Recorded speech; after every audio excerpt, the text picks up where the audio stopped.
So imagine stumbling upon a creature so huge it could dwarf even the largest known marine animals today. Scientists discovered the fossils of this beast on England's coast and believe it once ruled the waves. The new species was named ichthyosaur, but thankfully for me, scientists nicknamed it the Little Stock Monster. Its estimated lengths range from 72 to 85 feet long, almost as big as a blue whale. Megalodon can't even compare to this. It was only about 60 feet long. And what's crazy is that this fossil we found wasn't even an adult, so who knows what their actual size was. The first piece of the Little Stock Monster was discovered in 2016 in the Westbury Formation. Researchers found a 3-foot-long jaw part that belonged to an unknown species. For years, this single fragment had been driving them crazy because they had no idea what that animal was. Then, in 2020, a miracle happened, of sorts. A father with his 11-year-old daughter found the second piece of fossil on a beach.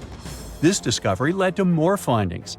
Finally, in 2022, the last piece of the literal jaw puzzle was found, buried along the Somerset coast. This leviathan belonged to the Shasttosaurid family. Both the Little Stock Monster and other Shasttosauриds had one ancestor, so all the species in this family are super similar to each other. For example, all of them were the largest marine reptiles ever to exist. Although our Little Stock Monster is much larger, most Shasttosauриds could grow up to only 69 feet long, and it's possible that the Little Stock Monster, when fully grown, would reach up to 100 feet or even more. Both of their bodies were just perfect for cruising the ancient seas. These marine titans were elegant and slender, with an elongated snout. Other marine animals at the time were smaller and looked more like dolphins. Shasttosauриds had long paddle-like limbs adapted for efficient swimming. Their skulls show large eye sockets, which means they had excellent vision. If you were in the ocean, no matter what time it was or where you were hiding, they could spot you. They were also incredibly fast and could dive to great depths. Of course, all these things made them the most terrifying predators. They ate pretty much everything, including fish and squid, and you if you were there. They probably captured their prey like whales, opened their huge mouths, and literally sucked the fish in. What made the Little Stock Monster especially scary is that it wins in the jaw competition. For other Shasttosauриds, their jaws were a bit weaker, so they hunted smaller fish, kind of like today's orcas. They required vast amounts of food. This shows us that the Earth's Triassic oceans had rich, productive food webs. But the Little Stock Monster has this unique feature. It could open its jaw almost 90 degrees upwards. It also had tons of powerful muscles around. Its jaws were horrifyingly strong. So while others were hunting some squids, the Little Stock Monster probably hunted large fish and even other marine reptiles. Fossils of Shasttosauриds have been found everywhere in the world, from North America to Asia. This means that these creatures dominated and terrorized the oceans for millions of years, although even they weren't completely safe from scavengers. And that's exactly why we struggle to find these fossils now. Scavengers didn't leave any remnants of them. So, while we have some fossils of this marine family, they mostly remain a mystery for us. They lived in the oceans about 200 million years ago, in the late Triassic period. The Earth looked completely different back then. All continents were united in one Pangaea, a huge landmass. Some parts of this supercontinent were covered with lush conifer forests, while others were dry deserts and open prairies. It was before the famous Jurassic period, but there were already first pterosaurs and amphibians. It seems like those monsters were crazy resilient. The Triassic period was super unstable, but they survived through many changes in the environment. Well, until the last one. The Triassic extinction came out of nowhere. It was one of the Earth's big 5 extinction events. It wiped out almost all species on the planet, including these leviathans. It's still not clear what happened exactly, but it looks like there was a huge tectonic activity. Volcanoes in the oceans were going crazy back then. These massive volcanic eruptions have probably altered the climate and ocean chemistry, leading to the extinction of many species. Scientists have a theory that it might have happened because there was a rain of comets flying to our planet from the Oort cloud. This likely happens about every 200 million years or so. I wasn't around then, so I'm just guessing here. In any case, after the extinction, the Earth took some time to recover. Then it entered the famous Jurassic period. More terrifying sea monsters were on the way. One of them left us a colossal skull. This fossil is 150 million years old, and it also belonged to a sea beast from Jurassic times. They called it the Sea Rex. The name is very fitting. This monster could have broken a car in half with one bite. It was also discovered accidentally. A fossil enthusiast was walking along the Jurassic coast. This place is famous for having tons of ancient fossils, all because of the erosion in stormy weather.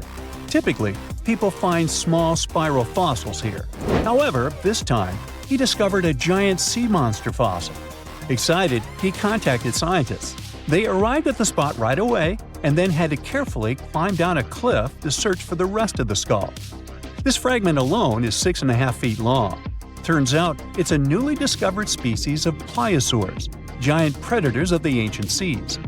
Pliosaurs were among the largest marine predators ever. Some of them grew up to 40 feet long. They used their huge teeth to snatch and devour prey, including other reptiles. Well, at least those creatures are far gone. But what about the horrors that still live in our oceans? Recently, biologists discovered the world's longest animal, the one that's still alive to this day.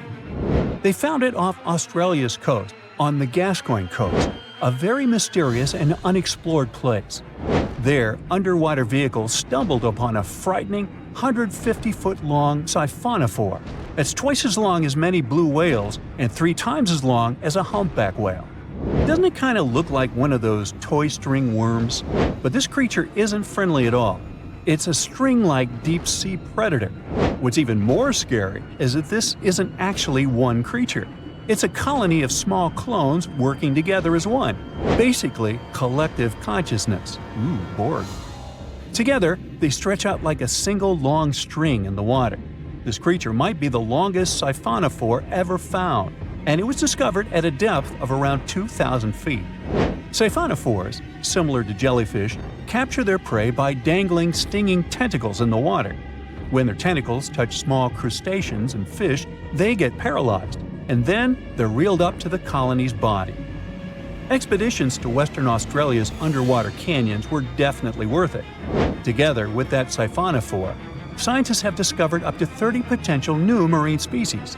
Among them were a new octopus or squid, a long-tailed sea cucumber, glass sponges, and giant hyroids, colonies of animals resembling upside-down jellyfish.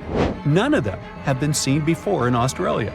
But most of them weren't as scary as the one that was recently discovered in the Gulf of Mexico. This creature is straight out of a sci-fi thriller, a 26-foot-long mangapinna squid or bigfin squid. It was discovered near an offshore oil rig at a depth of more than 7,800 feet. It has incredibly long elastic tentacles, which can be 15 to 20 times longer than its body. It holds them at right angles to its body, making it look even creepier, almost as if it has elbows. And yes, it's another deep-sea predator. These 10 tentacles probably help the squid trap their prey and drag it onto the seafloor. We barely know anything about this extraterrestrial-looking creature because they're very hard to find and study. And if you think their tentacles are awful, just check out these creatures with 20 arms. This thing looks like a facehugger. This new species is lurking in the frozen depths of Antarctica. Experts were searching for cryptic sea animals known as Promachocrinis, or Antarctic feather stars. They're kind of similar to starfish and sea cucumbers, but have an otherworldly appearance and can live up to 6,500 feet below the surface. It's called the Antarctic strawberry feather star. Despite its pretty name, its appearance is anything but cute. It has a bizarre strawberry-like body from which 20 spindly arms branch off. Its coloring ranges from purple to dark reddish, and the arms all have different lengths and thickness. Ooh. Who knows how many more of such scary creatures we'll discover in the future. No matter how strong you are, punching a shark in the nose will not save you. It's a common belief that they have tons of nerves in the nose, and somehow that makes them vulnerable. But it has been proven wrong. If you find yourself in shark-infested waters, punching the animal in the gills or the eyes is much more effective than hitting the nose. Most of the ocean is still shrouded in mystery, whether we're talking about dark corners or creatures that are hiding in the depths. But sometimes it gives us a peek into scary things it hides in its cold, dark depths. Like when you hear on the news that there are some deep-sea creatures washed ashore after a powerful storm once again. Some just look weird, while others are real monsters that live at depths of more than 3,300 feet. The coldest and deepest parts of the ocean have created one specific phenomenon called gigantism. So, sea spiders, squids, worms, and many other animals, mostly invertebrates, or creatures without backbones, they're all way bigger and scarier than the versions we see in the more shallow areas. In the Pacific depths, you can see a sea sponge as large as a minivan. Or what about the colossal squid that lives in sub-Antarctic waters and is nearly 14 times longer than the arrow squid, a type that mostly lives in New Zealand? Researchers found many of these underwater monsters in the abyssal zone of the ocean. Back in 2021, the researchers showed images of the giant phantom jelly. It was at a depth of 3,200 feet. Its tentacles were 33 feet long. Wow, I wouldn't like to face that one on the beach. It probably eats only small fish and plankton, but it can swim to depths of more than 21,900 feet. And down there, this giant jelly doesn't have enough food. How does it survive then? Scientists haven't figured it out yet. And there are even more questions related to the giant squid, the biggest one ever found. This monster is 43 feet long, with a weight of nearly a ton. Imagine if those tentacles would grab your car, or something like that. They would smash it like it was a toy. There's no light in the abyssal zone. Sun rays just can't penetrate that deep. So there's no algae or underwater plants there. Local animals mostly eat snow. Marine snow is not like the regular one you build a snowman with. It consists of any small flakes or remains that fall from the surface of the ocean. Maybe even some leftovers that animals up there couldn't eat. So it's not much. But apparently, it's enough for very large creatures that hide deep down there, like giant squids. Squids that generally live at such depths don't bother going after their prey. They just wait until the poor animal swims right up to their long tentacles and falls into a trap. It may not be the best method ever, because not many animals will even swim into these dark, cold parts. But it's the method that saves energy. A giant squid eats only 1 ounce of fish daily, which is approximately 45 calories. That's nearly 50 times fewer calories than an average person should eat per day. So when a squid gets 1 fish, it saves it for a couple of days. I hope giant squids won't get the idea to go to the surface and look for food when there's not enough of it in the abyssal zone. And I hope even more that giant Greenland sharks won't get that same idea. You can find them at depths of up to 7,200 feet. They're twice as slow as we usually walk. They swim at a speed of 1.12 feet per second. Their slowness is part of the energy-saving mechanism that creatures down there need to survive. But they can speed up in the form of short bursts when they need to catch prey. But they kinda change their diet from predator to scavenger, considering their environment. There will be more leftovers falling from the surface than animals to go after. Greenland sharks grow just 0.4 inches per year, and they're mostly 20 feet long, which means they live for a very long time, sometimes up to 400 years. They also have a slow metabolism, and that's one of the main factors for their long life, too. Greenland sharks like to spend their time in cold waters. They're adapted to that, since their tissues have specific chemical compounds that prevent the forming of ice crystals all over their body. That means they have some sort of natural antifreeze. So what makes them so big? Scientists are still not sure, but some theories try to explain it. There's this thing called Kleiber's rule that says bigger animals tend to be more efficient. Just take a small fish and compare it to a whale with a mass hundreds of times bigger. The whale has a greater metabolism. It conserves energy more efficiently and loses less of it to the surroundings through heat. Moving on, bigger animals can ingest bigger prey. They're more likely to go through tough issues in their environment or defend themselves from predators going after them. Also, the body gets bigger when temperatures are lower. The Greenland shark is a perfect example. So are giant sea spiders. Sea spiders are generally common, and you find some very small ones at 0.04 inches. But in deeper parts of the Antarctic, they become 3-foot-long giants. They grow so big because the cold water has more oxygen. That way, more of it diffuses into the animal's body, and that allows it to grow bigger. Yeah, both as a creature and a nightmare. And how about this giant tube worm? Researchers found it accidentally while they were exploring the mysteries of the Pacific Ocean floor. They stumbled upon unusual hydrothermal vents. Volcanic heat is a thing that gets them going. As water seeps down through faults or cracks in the rock, these vents change their direction. When the water gets out of the vent, it's rich in different minerals and chemicals. Most animals wouldn't survive being around this toxic soup of chemicals, but not these tube worms. They came as a true surprise, because not only are they not bothered by these toxic vents and the almost boiling temperature of the water, but they developed entire ecosystems there. They're unique because they don't need sunlight to survive. Instead, small bacteria are their main source of energy. That bacteria gets their energy directly from these toxic chemicals. So it's not photosynthesis, but a process called chemosynthesis. And these tube worms don't have mouths. These bacteria live inside them. Strange story, huh? Plus, these scary worms reach up to 8 feet. Giant isopods are no better either. They lurk at the depths of the ocean of 1,640 feet or more below, far away from the sunlight, looking like some monstrous wood lice. They spend most of their time on the seabed, hoping to find some food falling from higher levels of the ocean. Check out their small hooked claws at the ends of their legs. Isopods use them to remain more stable while moving around the ocean floor. Since there's no light, they have long antennae that help them feel their way around. These sensory antennas are about half the length of their body. Giant isopods have pretty big eyes compared to their body size, too. They can grow over 12 inches from head to tail. And these fellas are really patient. Remember how we said animals down there rarely get food? Sometimes they need to wait for years to get a proper meal. That's why their metabolism is amazingly slow. 5 years later.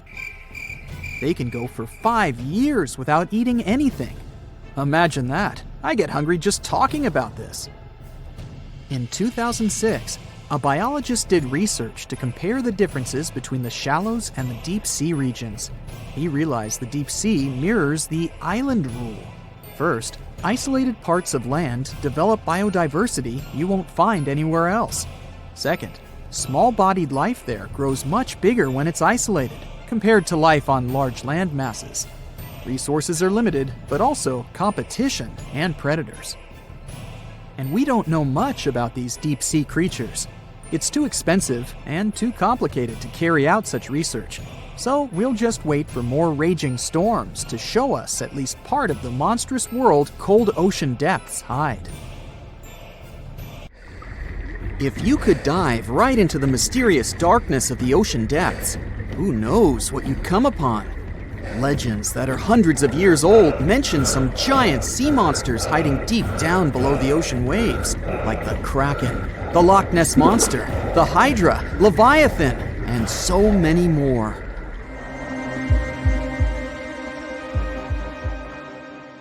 Okay, no one has ever seen such monsters, but there are still weird and unusually big sea spiders, squid, worms, and many other animals that grew way more than we'd expected. Take a look at the colossal squid from sub-Antarctic waters. It's around 14 times longer than the arrow squid that lives near New Zealand. And deep down in the Pacific Ocean, there's a sea sponge as big as a minivan. Oceans contain about 96.5% of all water on our planet. Up to 80% of all life on Earth we've discovered is under the oceanic waves. We haven't explored, mapped, or even seen more than 80% of the ocean. In fact, we've mapped Mars better than we have the ocean bottom. The pressure down there is insane, and it would make you feel like you're holding up almost 50 jumbo jets, and temperatures at such depths are extremely low. Conditions deep below the oceanic surface are harsh, so creatures that live there need to adjust. That's why many of them grew very, very big to survive. Creatures that live in cold, dark depths are so big because of a phenomenon called deep sea gigantism. The deeper you go below the oceanic surface, the less sunlight there is. That's why the temperatures drastically fall. The result of this is increased cell size and longer life of creatures. Also, these creatures don't have as much oxygen as the marine animals that live in shallower parts, and their food sources are minimal. Much of the food they get comes from shallower waters, and only a little bit trickles down to the deeper parts. And when there's not enough food, being large is an advantage. Larger creatures can move farther and faster to find something to eat. Their metabolism works slower. They don't digest the food that fast, so they can store food and conserve energy for hard times when they can't find anything to eat. They don't need to regulate their body temperature either, which also helps them save some energy, which they can then transfer to other body processes. They mature more slowly and later than those living in shallow waters. The majority of fish species that dwell in deep waters live 30 years or even more. Orange ruffy fish, on the other hand, live up to 150 years. This fella grows 24 feet in length and weighs up to 1.5 tons. But it grows to be so big for centuries. They start looking for partners when they're 150 years old, and they can also live this long because there are not so many predators at such depths. Also, there are no humans or other things that can disturb them or endanger their existence. At such depths, the environment is pretty stable, so many animals there are like living fossils because they probably haven't changed in millions of years. The first 650 feet of the ocean's depth are considered to be the open ocean. The majority of the marine life we've discovered lives there, since that's the area the sun can still reach. And then, as you continue going deeper, you reach the twilight zone. It seems like nothing lives there. But at about 820 feet, you see a small oasis of ancient life blooming. For example, there are sea lilies, animals that have been living at such depths unchanged for millions of years. Coelacanths, another living fossil, have been living in the ocean for more than 360 million years. Hagfish haven't changed in a very long time either, for over 300 million years. This creature lives at depths of 5,500 feet. They evolved before the rest of the vertebrates, which is why this is the only living animal without jaws or a spine, even though it still has a skull. Deep-sea creatures can't survive in shallow waters. They've evolved to live in depths under bigger hydrostatic pressure.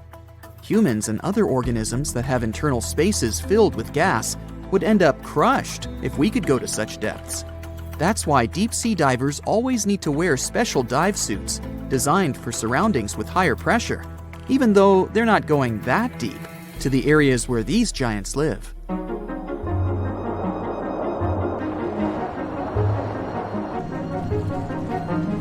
But near Antarctica, you can see gigantism way closer to the surface, like giant sponges, sea slugs, sea spiders the size of a dinner plate, worms, and even some enormous single-celled organisms.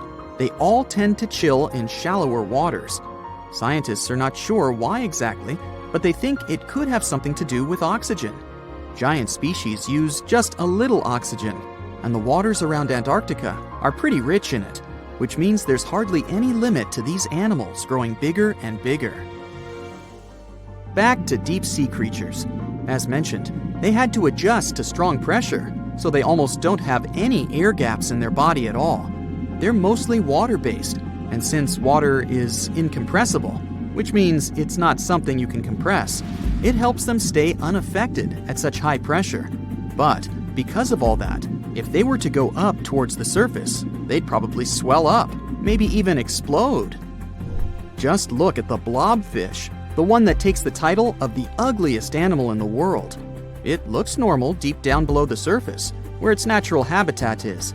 But when it gets up to the surface, where the pressure is 120 times lower, it changes its shape. The blobfish doesn't have a skeleton or muscles, so without high deep sea pressure, it ends up being all floppy and saggy. The dark oceanic depths are not just scary to watch, but to listen to as well. In 1997, scientists were trying to find underwater volcanoes located off the South American coast. During their travels, they recorded one of the loudest noises ever registered. It was pretty weird, too. It was so loud, even sensors from more than 3,000 miles away managed to pick it up. They later called it the bloop. It took them 15 years to conclude the sound came from an ice quake. That's when seismic activity breaks frozen ground.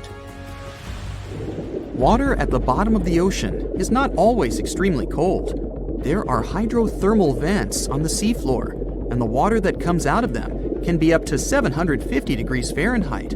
Powerful pressure, yep, the same one that would crush you, is something that doesn't allow the water to boil. There are hundreds of animal species that live near deep-sea hydrothermal vents. Some of them, such as tube worms, are not like anything we have seen before. These worms absorb chemicals from vent fluids. That's how they feed bacteria that live in them. And in return, those bacteria give them the carbon the tube worms need to survive. 2/3 of all of the coral species scientists discovered live in dark, deep, and extremely cold parts of the ocean. Some even live in parts that are 3 miles deep. They can survive at low temperatures, such as 28 degrees Fahrenheit. Some of these cold water corals are more than 8,000 years old. They form amazing structures that can rise up to 115 feet tall. The deep is not just a mysterious world of unusual creatures. The landscape under the oceanic surface is magnificent too. The canyons hiding there make even the Grand Canyon seem small. For instance, check out the one located in the Bering Sea, the Jemchug Canyon. Its vertical relief is more than 8,500 feet deep. That's huge. The largest ocean waves are not the ones you can see from the shoreline. They occur under the surface, and they're called internal waves. They take place between two water masses that have different densities. They travel at speeds of thousands of miles per hour and can be 650 feet tall. It looks like a prehistoric creature that came from the time of dinosaurs. This scary beast is called the basking shark. It can grow up to 39 feet. People have only reported 3 of them in the past 160 years. The last sighting was in 2015, and before that, about 80 years ago. These sharks sometimes rise to the surface to filter out small animals, such as shrimps and other small crustaceans, when they want to have a nice, tasty seafood dinner. But when there isn't enough grub at the surface, they go down to the depths of almost 3,300 feet, where they tend to stay for months, which is something researchers discovered using satellite tags. Tag, you're it! Now, basking sharks like to spend their time in more temperate waters, but they can migrate long distances. They live across the globe, but in warm tropical or subtropical areas, they won't go near the surface because they're not fans of high temperatures. The lion's mane jellyfish is not that rare, but it's fascinating how large it is. It's the biggest among jellyfish species and the longest animal. Its total length can reach 120 feet. That's approximately 23 feet more than the longest blue whale scientists know about.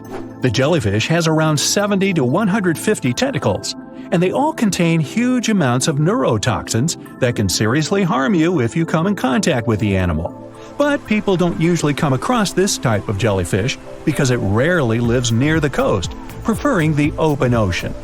Generally, you can find the lion's mane jellyfish no deeper than 65 feet below the surface, where it dines on small fishes, zooplankton, and some other types of jellyfish. It uses its tentacles to catch its value male. Hey, you want fries with that? The giant phantom jelly comes out of the darkness and depths of the ocean's midnight zone. Its sun hat-shaped bell reaches over 3 feet across. This bell trails 4 ribbon-like mouth arms that can be up to 33 feet long.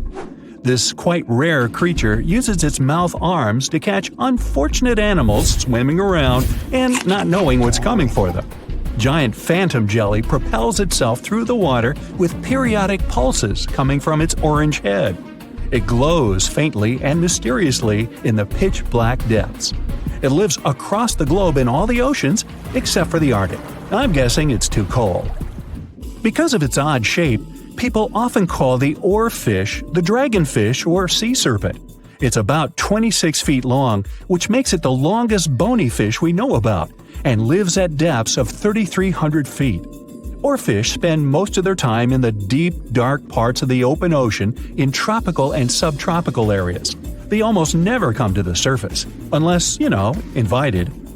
It's a ribbon-shaped and shiny silver creature with a long red dorsal fin and red oar-like pelvic fins. Its body has no scales and is very thin. The fish can grow to a length of about 30 feet and weigh 660 pounds. Oarfish have really big eyes that help them see better in their dark, scary surroundings. The frilled shark is definitely one of the gnarliest-looking marine animals out there.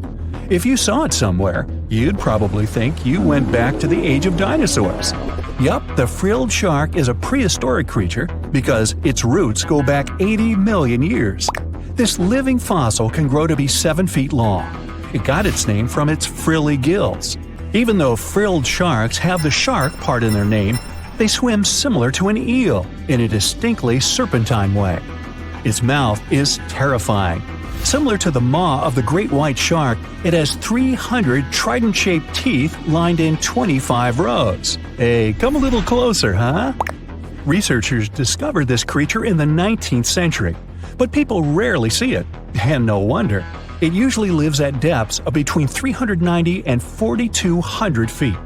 Most of the time, the frilled shark feeds on squid, swallowing them whole.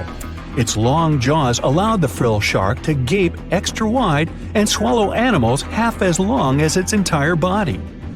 Goblin sharks are very rare. Researchers have spotted fewer than 50 of them in more than 120 years. But maybe that's for the best, since we're talking about a pretty scary fella with a narrow snout and sharp teeth. It's also capable of thrusting its entire jaw outward when it wants to catch something. Sounds familiar. As it's lurking through the dark depths of the ocean, a goblin shark sees a small squid that looks quite yummy. The dangerous animal inches toward the squid.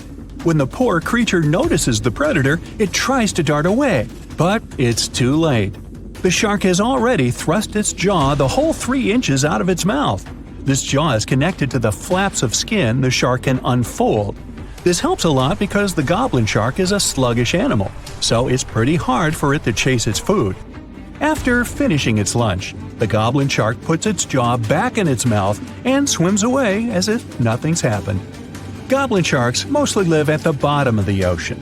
Like many other shark species, they prefer swimming alone. Here's a silver-colored creature with very rough skin. That's the ocean sunfish, with a total length of almost 11 feet. Its other name is mola. The ocean sunfish is the heaviest of all bony fish out there. People sometimes call it a swimming head because of its bizarre appearance. These creatures have such a weird shape because they're born with a back fin that never actually grows. It just folds into itself as the animal matures and creates a rounded rudder. The sunfish is a bit clumsy. It moves with the help of its mighty fins that allow the animal to swim on its side. This marine inhabitant is a solitary creature. It mostly feeds on zooplankton and jellyfish. The spotted wobbegong is one of the world's rarest sharks. It grows to be more than 10 feet long. It may not look as terrifying as some of its shark relatives, but it's pretty good at catching unsuspecting animals swimming past, mostly during the night. The animal has a spiracle, which is why it can breathe while staying still at the bottom of the ocean. It's motionless most of the time, which is why you can barely notice it. Its flat body and large pelvic and pectoral fins blend in with the underwater terrain. That's why they're so good at hiding. This ability helps when these sharks want to protect themselves too. Wobbegong means carpet shark. They usually live close to the ocean floor in coral reefs, on sandy bottoms, and under piers. People have even spotted the shark in the water that is barely deep enough to cover its flattened body. Now, blobfish lack teeth and bones, so they can't actively hunt. Since they don't have much muscle mass, they can barely move around. Hey, I had a roommate like that once. They get their energy from animals they scoop up from the seafloor. They also know how to conserve this energy. That's how it usually goes with deep-sea creatures. They don't have as much food as those animals that swim closer to the surface. Instead, they have special body mechanisms that allow them to save energy for the times when they don't have much to eat. Pressure at the depths where the blobfish lives is 120 times as high as that at the surface. That's why the bizarre creature looks like a weird gelatinous mass only when you bring it up to the surface. The pressure here is not strong enough to keep its body together. Hey, breaking up is hard to do. The white margin stargazer could compete with the blobfish for the title of the ugliest animal in the sea, don't you think? Now, this animal has eyes on the top of its head, together with an upward-facing mouth which the creature uses to hide itself in the sand. That's where it spends most of its time, with only its eyes protruding from the sand. It chills this way until some small animal passes by. It can lunge at its target incredibly quickly, literally within milliseconds. This creates a vacuum in the water that pulls in a crab, fish, or some other small, unfortunate animal. Another tactic involves venom. This fish has a venomous spine in its shoulder blade that helps with catching other animals and defending itself against enemies. Even though it's not related to the electric eel, the white margin stargazer can generate an electric shock as powerful as 50 volts. Ow! The Bermuda Triangle is one of the most heavily traveled shipping routes in the world. Some skeptics believe that this fact solves the Bermuda Triangle mystery. Statistically, the busier the area, the higher the frequency of accidents and disappearances. While this makes sense, it's not the frequency of disappearances that's responsible for the mystery of the Bermuda Triangle. It's the lack of explanation or wreckage found. On his very first voyage to the New World in 1492, Christopher Columbus sailed through the Bermuda Triangle. Columbus reported that one night, when he was on the deck of the ship, he noticed a giant light appear in the distance, unlike anything he'd ever seen before. Columbus looked at his compass for direction, and it gave off erratic readings. You might have noticed that the Bermuda Triangle doesn't appear on any world map. This is because official institutions refuse to acknowledge that the area actually exists. No one exactly knows how many ships and planes have disappeared in the Bermuda Triangle. The rough estimate is 50 ships and 20 planes. Most of the time, the disappearances had no explanation and no wreckage has ever been left behind. When the TBF Avenger planes went missing, a massive search operation was conducted. Boats and planes searched the Bermuda Triangle for any signs of the aircraft. One of the boats searching was a PBM-5 Mariner airboat. The airboat took flight at 7:27 p.m. and called in a routine radio message 3 minutes later. Then, it was never heard from again. No trace was ever found of the rescue airboat or the 5 Avenger aircraft. A huge investigation was launched into the disappearance of all these vehicles, but nothing was ever discovered. The Bermuda Triangle is home to some pretty intense and unexpected weather. Storms build up quickly and unexpectedly, then disappear soon after. If you blink, you might miss it. This could explain why few distress signals are issued. Pilots and sailors never saw the weather coming. A popular theory suggests that rogue waves are responsible for the many disappearances. Rogue waves are called extreme storm waves by scientists. They occur when different weather patterns take place at the same time and cause large, unexpected waves that reach up to 100 feet tall. Witnesses say that the waves look like giant walls of water. These waves could explain why ships go down fast and without leaving any trace. Just off the coast of Japan, you'll find the Bermuda Triangle of the Pacific Ocean. They call it the Devil's Triangle. Between 1950 and 1954, 9 ships disappeared in this area without leaving a trace. The ship Maroon 5 was sent to investigate these unexplained disappearances when it also vanished. After this incident, the Japanese authorities labeled the area as a danger zone, and sailors were encouraged to avoid it. Some people blame all disasters on the extraterrestrial paranormal activity. Others suppose it's all about raging natural phenomena. Some scientists believe the cause of anomalies is the environmental changes. Also, there's a really high concentration of methane hydrates on the bottom of the ocean in the Pacific Bermuda area. This gas tends to set off, and when it happens, bubbles start forming on the surface of the water. These gas eruptions can interrupt the ability to float and can easily sink a ship. Because of this chemical reaction, there won't be even a trace left. Underwater volcanoes are said to be another possible explanation for the Japanese Dragon's Triangle. In fact, they can take down even small islands. Luckily, nobody lives there. It's a pretty common thing in this area that some of them disappear underwater and others appear out of the blue because of seismic activity. You'll never find the Dragon's Triangle on any official map of the world, so nobody's quite sure about how large it is in reality. In July 2015, 2 teenagers disappeared after setting sail off the coast of Florida. There's some mystery about what the 2 teens were really getting up to. They told their parents that they were just going to fish, but they told their friends that they were crossing to the Bahamas. Shortly after they left, a line of thunderstorms moved towards the area, and the boys were never heard from again. A massive search was conducted, but sadly, nothing was found. 1 year later, the pair's boat was found off the coast of Bermuda with a broken iPhone and some personal effects left inside. One of the most popular and bizarre theories trying to solve the Bermuda Triangle mystery comes from Charles Berlitz. He insists that the area is home to the lost city of Atlantis. The missing ships and planes and malfunctioning equipment, according to him, were all caused by rays of energy let out by the special energy crystals that power Atlantis. While this sounds silly, Berlitz's theory was convincing enough that over 20 million people bought his book worldwide. Previously, the compass wouldn't work well in the Bermuda Triangle since the lines of the 2 poles coincided here, true north and magnetic north. But if you fall into this line, your compass will behave strangely. But the magnetic north is constantly shifting, and now it's far beyond the triangle. No legend says pirates of the last centuries operate in the Bermuda Triangle, or that the Flying Dutchman makes other ships disappear. A popular theory is that ships travel to the distant past or future through a time portal in the Bermuda Triangle. Fortunately, these are all myths. Just imagine hundreds of giant tentacles reaching out to a group of ships sailing through the Bermuda Triangle. In the past centuries, they could easily sink an entire fleet, since the ships were made of wood and were lighter. Squids wrapped decks with their strong tentacles, made holes in the ship's hulls with their sharp beaks. Toothy suction cups could break the masts and tear the sails. The water was filling the holds and slowly rising to the deck. The ship sank in a matter of minutes. Survivors reached the shore and told everyone about huge monsters.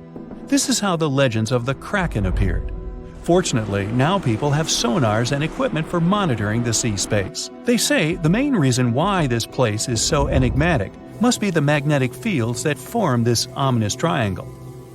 Ocean floor is made of rocks containing a lot of magnetite. It's more like iron. Magnetic fields react to the high concentration of magnetite on the ocean floor, which may start a sort of conflict between the two. It can often lead to various weather anomalies and, as a result, navigation issues. And naturally, any changes in the ocean floor or the Earth's magnetic fields influence the Bermuda Triangle a lot. Magnetic fields tend to shift their position, so do tectonic plates and even the continents, even though we never notice it. The skies are usually very clear there, but back in 1883, some people witnessed abnormal things in the area. Some claim to have seen large blocks of ice falling from the skies, and the crew even managed to save one as hard proof. Seems like the Bermuda Triangle has an alternate not only on Earth, but even in space. Spacecraft usually don't disappear into thin air though, like there's no air. This anomalous area is really large and stretches right above the South Atlantic. It occupies the area from Chile to Zimbabwe and sits right at the point where Van Allen radiation belts are the closest to the surface of our planet. The Earth has 2 such belts, which come in handy trapping the particles that shoot in from the sun. They do a great job protecting the Earth from radiation. The magnetic field there is lower, so it allows the Earth's radiation belt to come closer to the surface.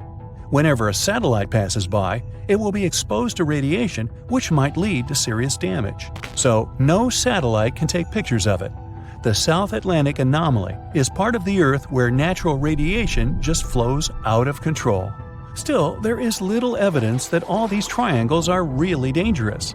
Many believe the Bermuda Triangle itself has been proven time and again to be nothing but a work of fiction. In fact, some shipwrecks, such as the Ellen Austin, gained popularity in the middle of the 20th century, while nobody even thought of drawing a triangle in the Bermuda area before that. The mystery was popularized by science fiction writers and became a common myth, while no serious research proved it any more dangerous than other parts of the world's ocean. So, the crew of the Ellen Austin back in 1881 weren't even aware of the Bermuda Triangle back then, let alone afraid of it. What do you think?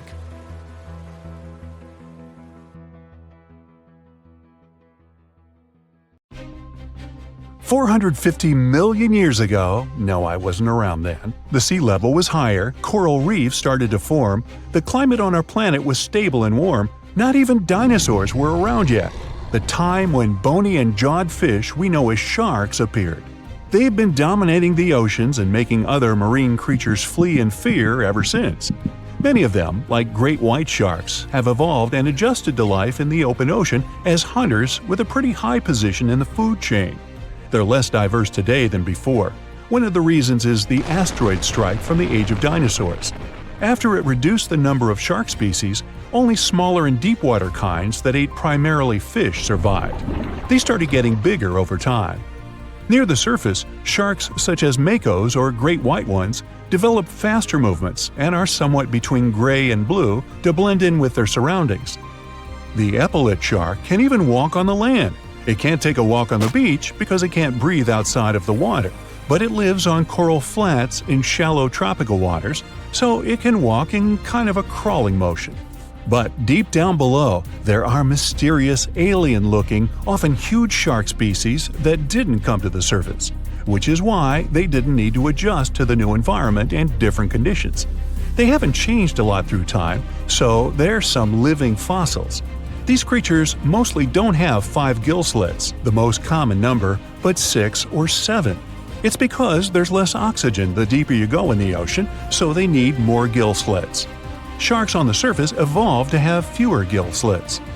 6-gill sharks are the most primitive sharks we have today. Their skeletons are like those of ancient extinct sharks, and they can survive only in very deep waters. Like cats, sharks have a layer of reflective cells placed inside their eyes, which helps them see better in the dark, deep sea or cloudy waters. Sharks on the surface have big eyes because they evolved to hunt in the sunlight, so they tend to rely on their vision. Those that live in shallow waters have small eyes, so they can protect themselves from the sand. Like some other deep-sea creatures, 6-gill sharks also have bigger eyes to take in as much light as possible. They have more light-sensing rods, but don't distinguish colors that well. In the ocean's twilight zone, with the minimum of sunlight, there's a couple of bioluminescent shark species. They don't take in light within their eyes, but produce or re-emit it with their bodies. Their skin or organs have specialized cells that produce a soft blue-green light. Deep-sea creatures that produce their own light do that to attract their prey, deter animals from going after them, or, scientists think, communicate with each other. It can even help them to camouflage. They do it by hiding their silhouettes from animals going after them. They produce enough light to match their surroundings. The biggest luminous underwater creature is the kitefin shark, found swimming 980 feet below sea level, preying on groundfish or smaller sharks. It can grow almost 6 feet long and lives 3,200 feet below sea level. Deep-sea sharks are also bigger than those on the surface. The Greenland shark can grow up to 24 feet long, bigger than a great white. There's a thing called deep-sea gigantism. Creatures in nutrient-poor depths of the ocean grow bigger because, that way, they lose less energy as heat. The Greenland shark lives its life in slow motion. It has a slow metabolism and can go very long periods without food. With their slow pace, they evolved to live up to 500 years at depths of 7,200 feet.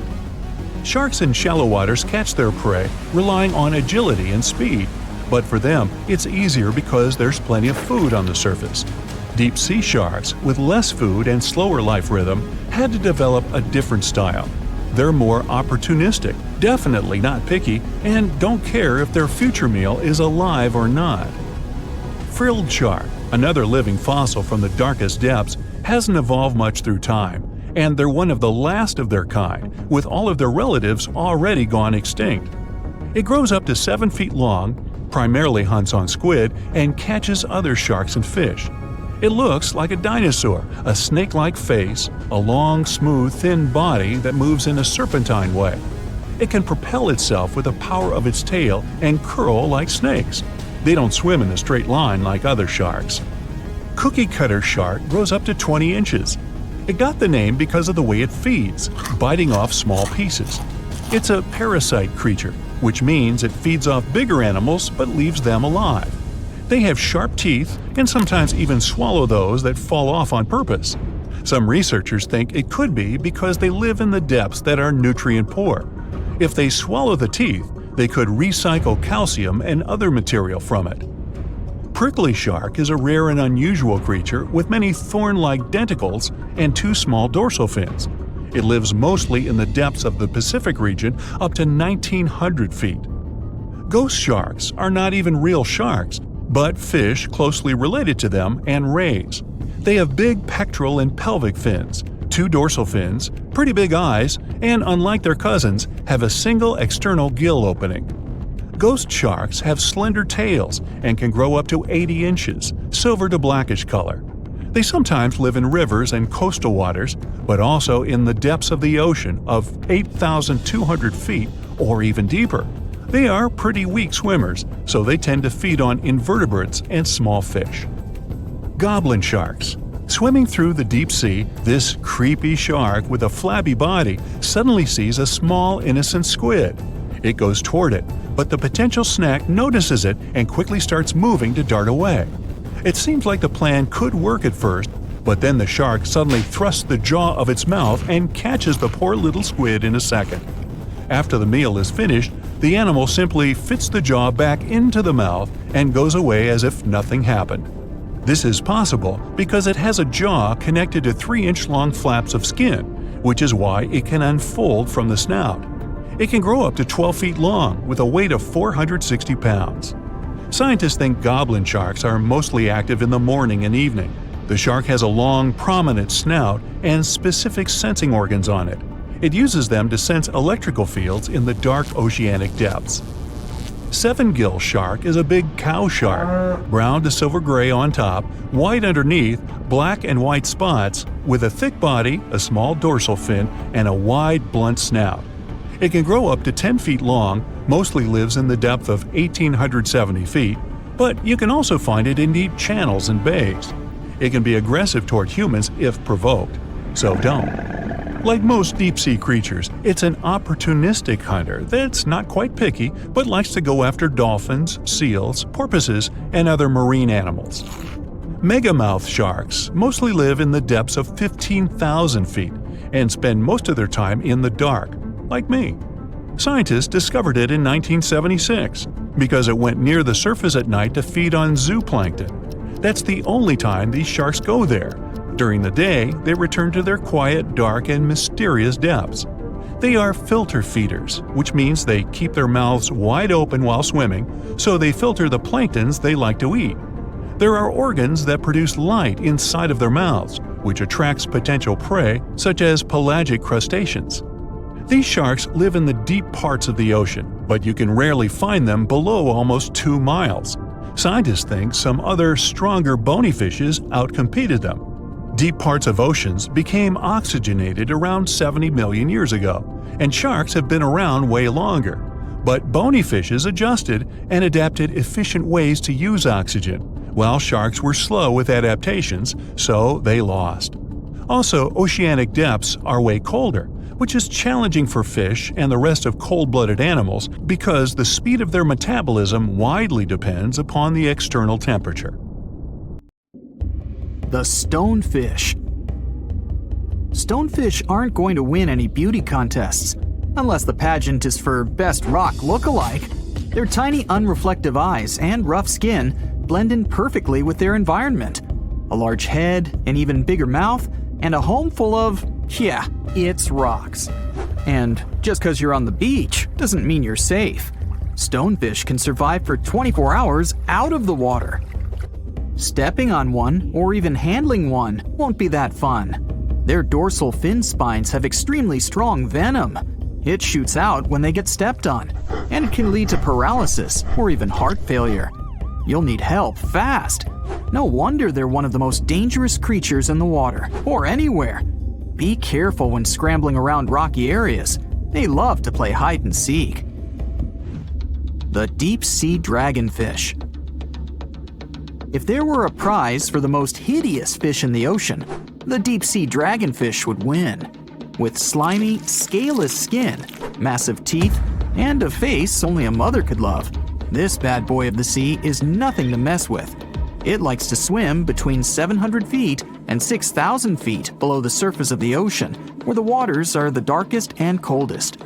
Along with some other creatures on this list, the deep sea dragonfish relies on its bioluminescent body parts to catch prey.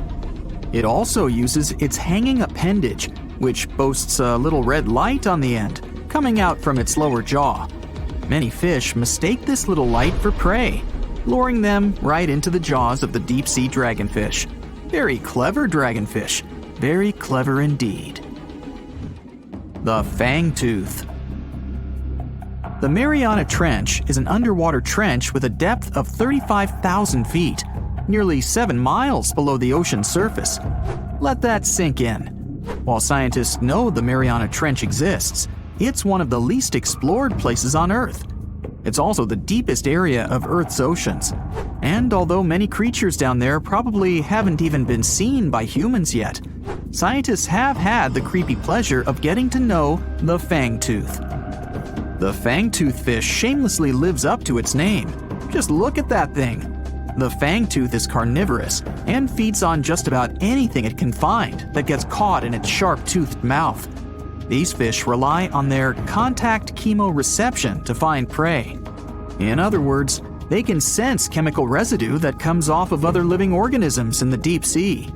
This is because they don't have any light-producing cells on their bodies, unlike many other deep-sea fish. On top of all that, it's pretty dark down there, so whatever crosses their path, they chomp on. While these guys look pretty scary, they're not a threat to humans. They only grow about 7 inches long. Even so, I wouldn't want to run into one of these things during a relaxing swim in the ocean. The Dunkleosteus. Strangely enough, this prehistoric fish, known as the T-Rex of the seas, had no teeth. Those were replaced with bony plates that allowed it to have the strongest bite among other monsters of its size. The Goblin shark.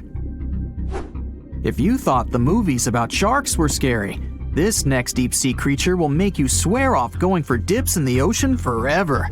However, it lives 3,000 feet underwater, so you'll never likely see it face to face. The Goblin shark looks like a cross between a shark and a creature from your worst nightmare. These sharks boast a protruding sword-like snout with a jaw that juts out to match. Unlike other sharks that have more of a gray hue, this creepy thing looks not so pretty and pink. Aside from their scary demeanor, what do scientists really know about the Goblin shark? Well, not much, except that they can grow up to 18 feet in length. Looks like there's still a lot to learn about these guys, if you dare to. By the way, did you know that sharks don't sleep? Many species have to keep water moving over their gills to get oxygen, so they can't fall into a deep sleep like we do. That's why they stay half awake during rest. Typically, sharks don't even close their eyes. The cookie cutter shark. This shark is a living horror, with lower teeth being big and sharp, while the upper ones are much smaller. When its teeth fall off, the shark eats them to maintain calcium levels. Pretty smart solution for a shark. The frilled shark. Studying the frilled shark is like looking through a portal back to prehistoric times. That's because scientists think that these eel-like sharks haven't changed much since their oldest ancestors roamed the deep sea waters, so they're sometimes referred to as living fossils. These sharks' mouths are filled with a terrifying 25 rows of backward-facing sharp teeth, 300 in total. They're designed to grasp prey and hold them tight so they can't get away, according to early studies of the shark conducted in 1884 and published in the Bulletin of the Essex Institute. Luckily for swimmers, the frilled sharks live between 390 feet and 4,200 feet below the ocean's surface, so they'll probably never run into them. Probably. This is probably the worst nightmare of any dentist. The northern stargazer. Take a look at this cutie. The northern stargazer is definitely not something you'd wish to see on the ocean floor. This horrid creature hides its body under the sand, leaving its face above to wait for prey. The tasseled wobbegong. Here's another carpet shark on our list. It lies low on the bottom of the sea and patiently waits for its prey to come by. The Australian ghost shark. The Australian ghost shark isn't really even a shark, but a very bony fish. It's also a living fossil. It hasn't changed within the last 400 million years. Believe it or not, sharks and humans have a common ancestor that lived around 440 million years ago. Even though we both evolved in our own way, there are still some signs of that connection. For example, the genome of an elephant shark is very similar to humans. The Leopleurodon.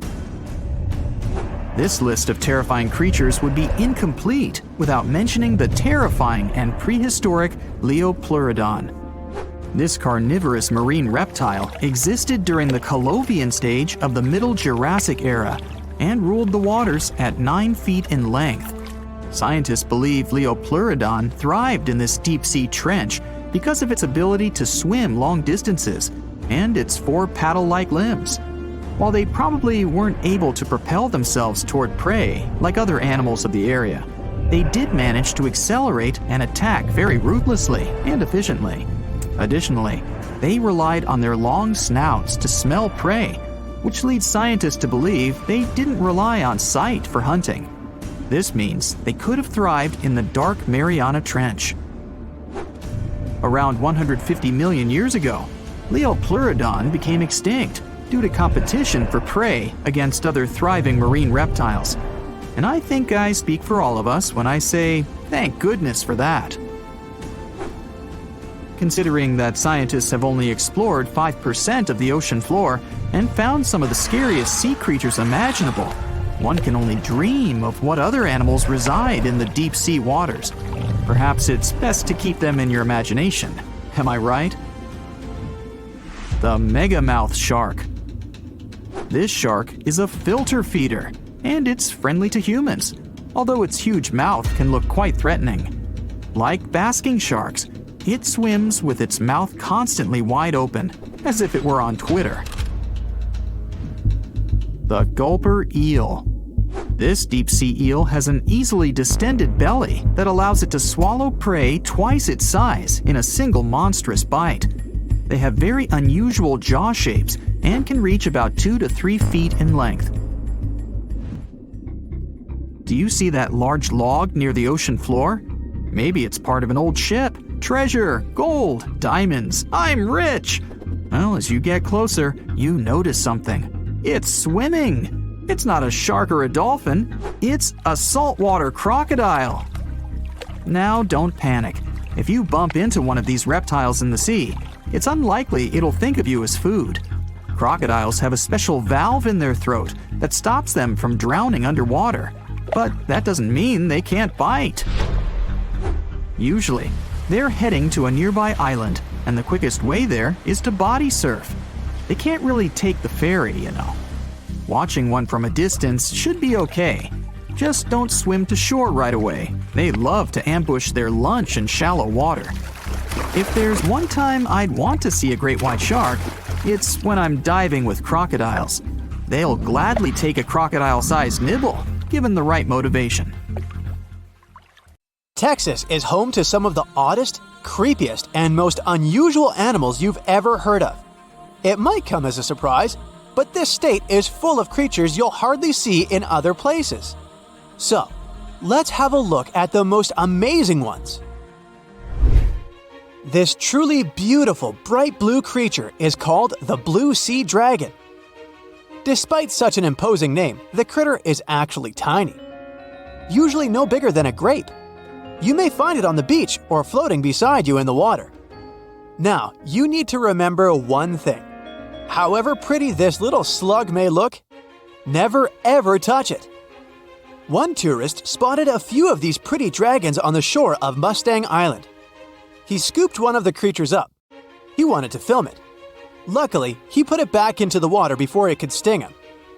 Otherwise, it would have ended badly since the blue sea dragon is venomous. Despite their tiny size, their sting can pack a punch, all because of their diet. Their favorite dish is the Portuguese man-o-war, a jellyfish that has enough venom to paralyze small fish and crustaceans. The blue dragons first use mucus to neutralize the jellyfish's infamous stinging cells. And then they steal these cells from the man-o-war's tentacles and store and concentrate them within their own tissues. Then they release these stinging cells on contact, which makes their own sting more powerful, even worse than that of the man-o-war itself. These awesome creatures are also extremely sneaky. Even though their appearance is bright, to say the least, they're well-known masters of disguise. You see that vibrant blue coloring is actually on their bellies, and when they float on their backs, they simply blend with the water. As for their backs, they're gray to camouflage these animals on the seafloor. Now, how about a funny fact? A group of tiny dragons floating together is called a blue fleet. And another fact, blue dragons normally lay a string of around 16 eggs, and it takes them 3 days or so to hatch into larvae. Blue sea dragons rarely make it to the shore. They're soft-bodied, so when the animals finally get through the surf zone and are deposited on the shore, they're already broken apart. And still, watch out! Even in this case, the venom in their bodies doesn't dissipate. But of course, blue sea dragons aren't the only unusual animals inhabiting Texas. Have a look at this nightmarish creature, poisonous, slimy, and kinda immortal. Meet the hammerhead worm. The worst thing? It might be lurking in your garden while you're watching this video. You can easily recognize this worm by its creepy spade-shaped head.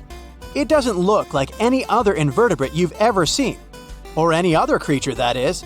At first, it was only found in East Texas. But later, researchers spotted these spine-chilling creatures in North, Central, and South Texas. Basically everywhere but the arid areas of West Texas.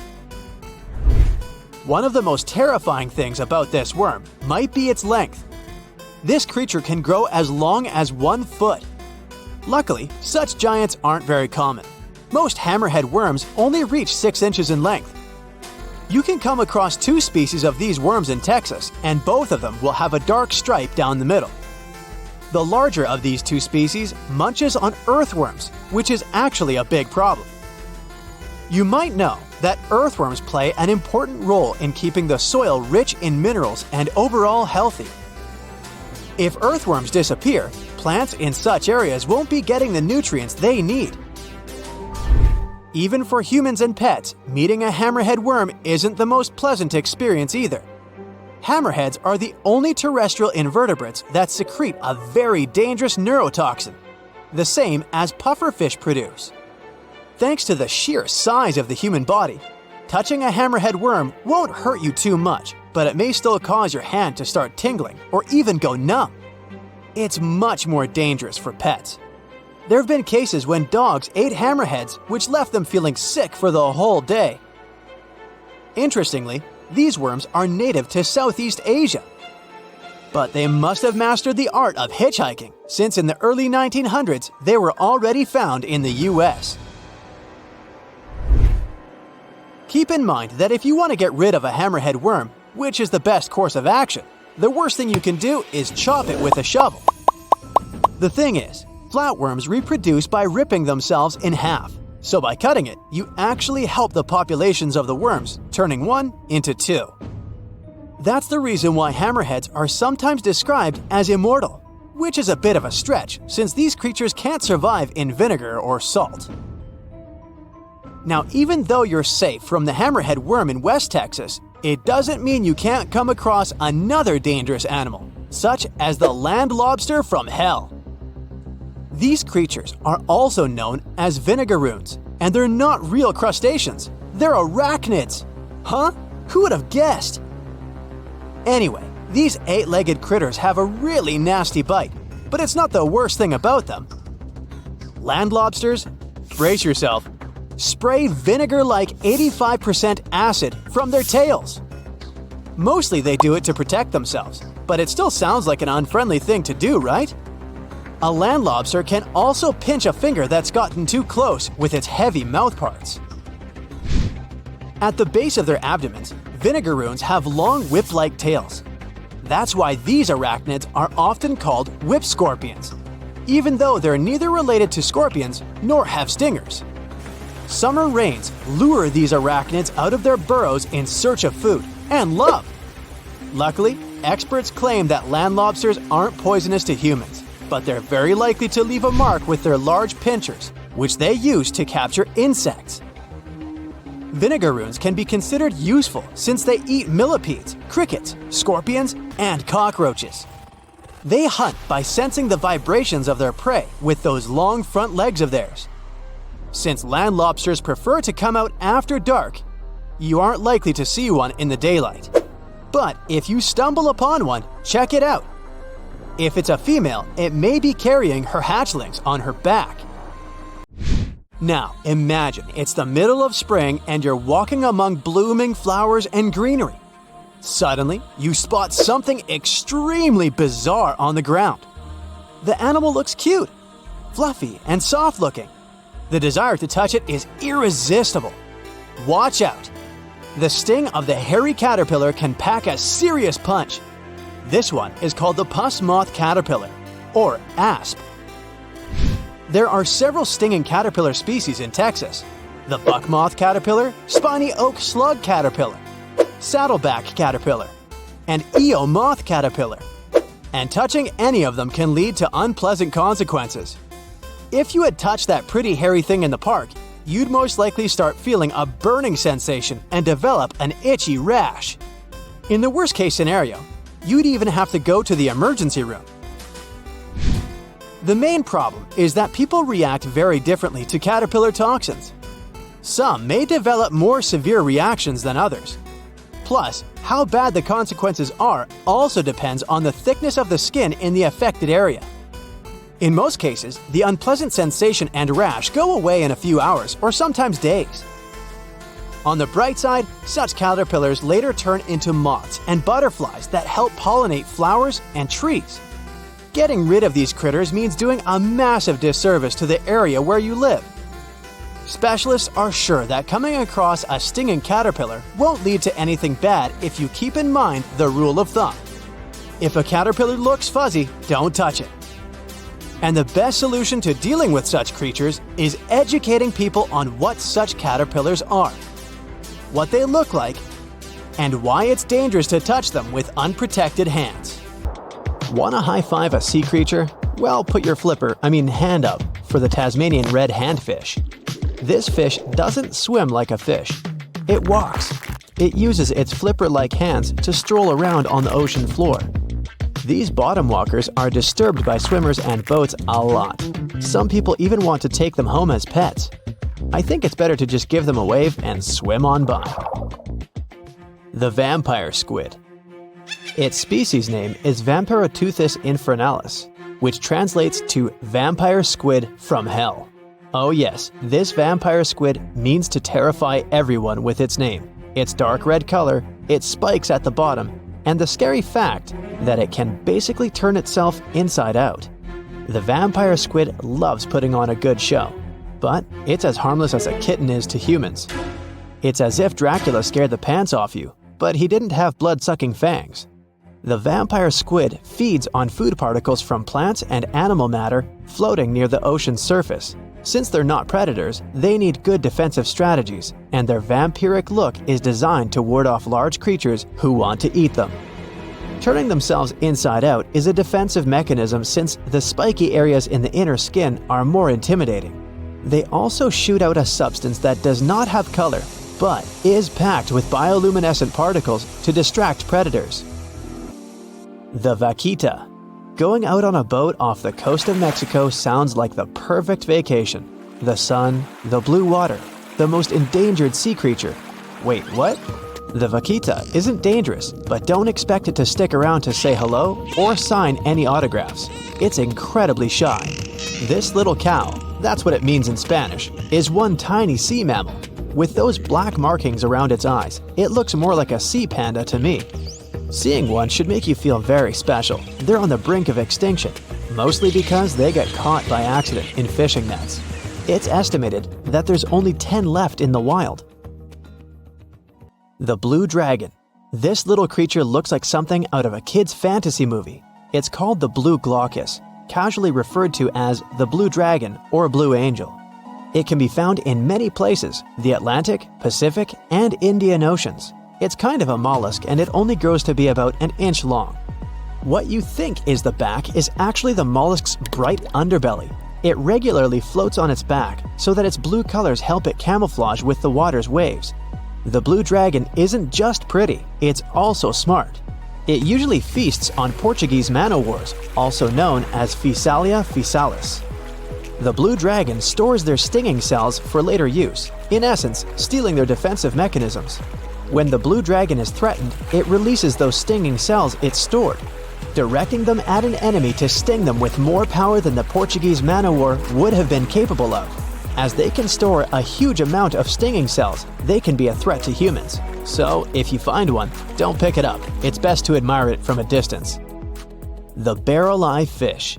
If you ever wanted to have Superman's X-ray vision, looking at the barrel-eye fish will make you feel like you gained that superpower at some point in your life without even realizing it. The barrel-eye has a transparent head, so you can see how their eyes and brain look inside. This magnificent creature lives in the deep sea. This is the lowest level of the ocean, where strange creatures roam in near-freezing temperatures and constant darkness. They're exposed to water's pressure that's almost 1,000 times that of the surface. If the idea of the deep sea sends a shiver down your spine, stay tuned to learn about another of its creatures later on. The barrel-eye fish can be found in the Atlantic, Pacific, and Indian Oceans. You might be wondering, why oh why would a fish have a see-through head? And that would be a fair question. Since the species was discovered in 1939, it was believed that the fish's eyes were set to see straight ahead and couldn't move. So it was assumed that they had tunnel vision. Scientists Bruce Robinson and Kim Reisenbichler from the Monterey Bay Aquarium Research Institute recently discovered that the fish can move its eyes vertically to see through the top of its translucent head, thus noticing if there are predators or prey nearby. The transparent head also allows more light to enter so they can detect prey better. It's believed that the barrel-eye fish eats jellyfish and small fish species. If you dive in the ocean at night, you might be lucky enough to see how orange ball corallomorph blooms in the dark. But make sure to be quick because as soon as you turn on your flashlight to take a good look, it will retract its tubes back into itself. The Megalodon. The whale shark isn't the biggest shark known to humans. If the entire shark species were a kingdom, the prehistoric Megalodon would be the ruler of the sea. Megalodon roamed the ocean a long time ago. About 15.9 to 2.6 million years back between the early Miocene and late Pliocene eras. While they've long been extinct, people are still amazed to learn about these gigantic sea beasts. Megalodon could reach anywhere between 45 feet to 60 feet in length with jaws more than 6 feet wide. A fossil of a tooth that once belonged to a megalodon measured at 7 inches. Needless to say, I'm pretty stoked that these guys have long been extinct.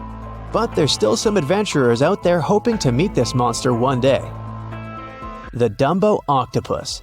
This adorable creature, or creepy creature, or however you want to see it, is officially called Grimpotieuthis. More casually, it's referred to as the Dumbo octopus, named after the Disney character. Though Dumbo, the elephant, not the octopus, was teased for his big ears, it's highly unlikely that this adorable octopus gets teased by its water neighbors. They are the deepest living octopuses, living in the deep sea, and you know how scary that place is. They're only about 8 inches tall and spend their days hovering just above the seafloor eating snails, worms, and other food they find in the current or near ocean vents. There are nearly 17 species of Dumbo octopus, and they all have differences in height, color, and body parts. If you can't get enough strange animals, you'll be glad to learn that the deep sea has barely been explored by humans. So, keep an eye out. There are bound to be more fascinating animals discovered in the deep in the future. The sea angel. These creatures might look and sound pretty cute, but their diet is far from sunshine and lollipops. Their favorite food are sea butterflies. They lay mucus traps for them and wait in ambush. The squat anemone shrimp. This shrimp is tiny, only 0.5 inches. It's also known as a dancer shrimp because of its peculiar behavior.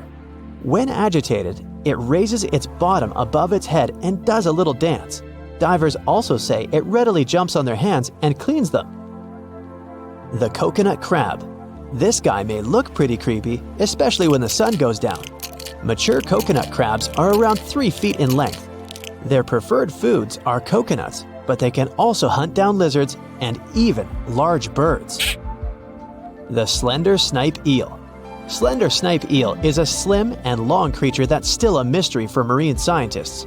It's 4 feet long and it has at least 750 bones in its spine, which is much more than any other animal in the world. The sea pen. Sea pen is 7 feet long and it has a lot of varieties, but most of them look indeed like a pen or a quill.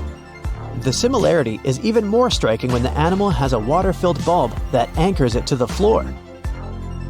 The Persian carpet flatworm. This creature looks indeed like a carpet, despite being very small by comparison. It's only 4 inches long, able to become both male and female. It doesn't really mate with other flatworms. Rather, it fights them for the right to bear posterity. The flamingo-tongued sea snails. Tourists love these extraordinary snails for their pretty colors, thinking it's a shell, but in fact, the shell is quite dull and hidden underneath colorful soft tissues. They eat softer, toxic parts of corals and store their toxins to protect themselves. So you're swimming 2 miles down at the bottom of the ocean. Don't ask me how, just play along. It's cold and the pressure is intense. No fish in sight. Then you notice a green shiny thing. It's a cookie cutter shark. Its neck glows in the dark to attract fish and other delicious treats. The shark doesn't look like much. It's small, about the size of a cat. It has brown skin and large green eyes. But looks can be deceiving. Every night, this creature rises to the surface and goes after great white sharks, whales, even swordfish. If you look closely, you'll see a round mouth with a bunch of sharp teeth in it. They don't just bite, they work kind of like a saw. This one's called a cookie cutter shark because when it sees something delicious, it takes a cookie-shaped bite out of it. These sharks have even been known to disable submarines. Wonder what flavor they are. Our next shark is about the length of a car. Only about 100 of these sharks have ever been seen, but if you met one, you'd never forget it. It has a big mouth, a huge mouth, a mega mouth, like me. It's the mega-mouthed shark. You could easily fit in it if you curled yourself up. They're not dangerous though, not to humans. They feed by swimming around with their mouths open, filtering out plankton and other underwater goodies. The shark has special organs in its mouth that glow, attracting little crustaceans. It swims deep in the ocean in total darkness. Probably has a great smile though. Thresher sharks also have a huge body part, the tail. It's almost half the length of the shark itself, and it looks like a helicopter blade. It's one of the few animals that hunts using its tail. The shark sneaks up on a school of fish and starts to shake its moneymaker. This freaks out some of the fish, which is exactly the plan. In a pinch, it can also use its tail to defend itself. The best thing about this shark, it doesn't attack people. The angel shark. There are quite a few types of angel shark out there, but they're more shark than angel. They're flat like stingrays, and their skin is covered with patterns that help them blend in with the seafloor. Because of this disguise, divers sometimes accidentally touch them, which isn't the best idea. They're fast and have powerful jaws. Still, they prefer the taste of small fish to you. The horn shark has two ridges that look like horns right above its eyes. It's definitely the grandpa of the shark world. Not aggressive, swims pretty slowly, and is up late almost every night. Its two favorite meals, sea urchins and crustaceans. It moves its fin on the seafloor almost as if it had paws. But don't underestimate this guy. It has one of the strongest bites of any shark.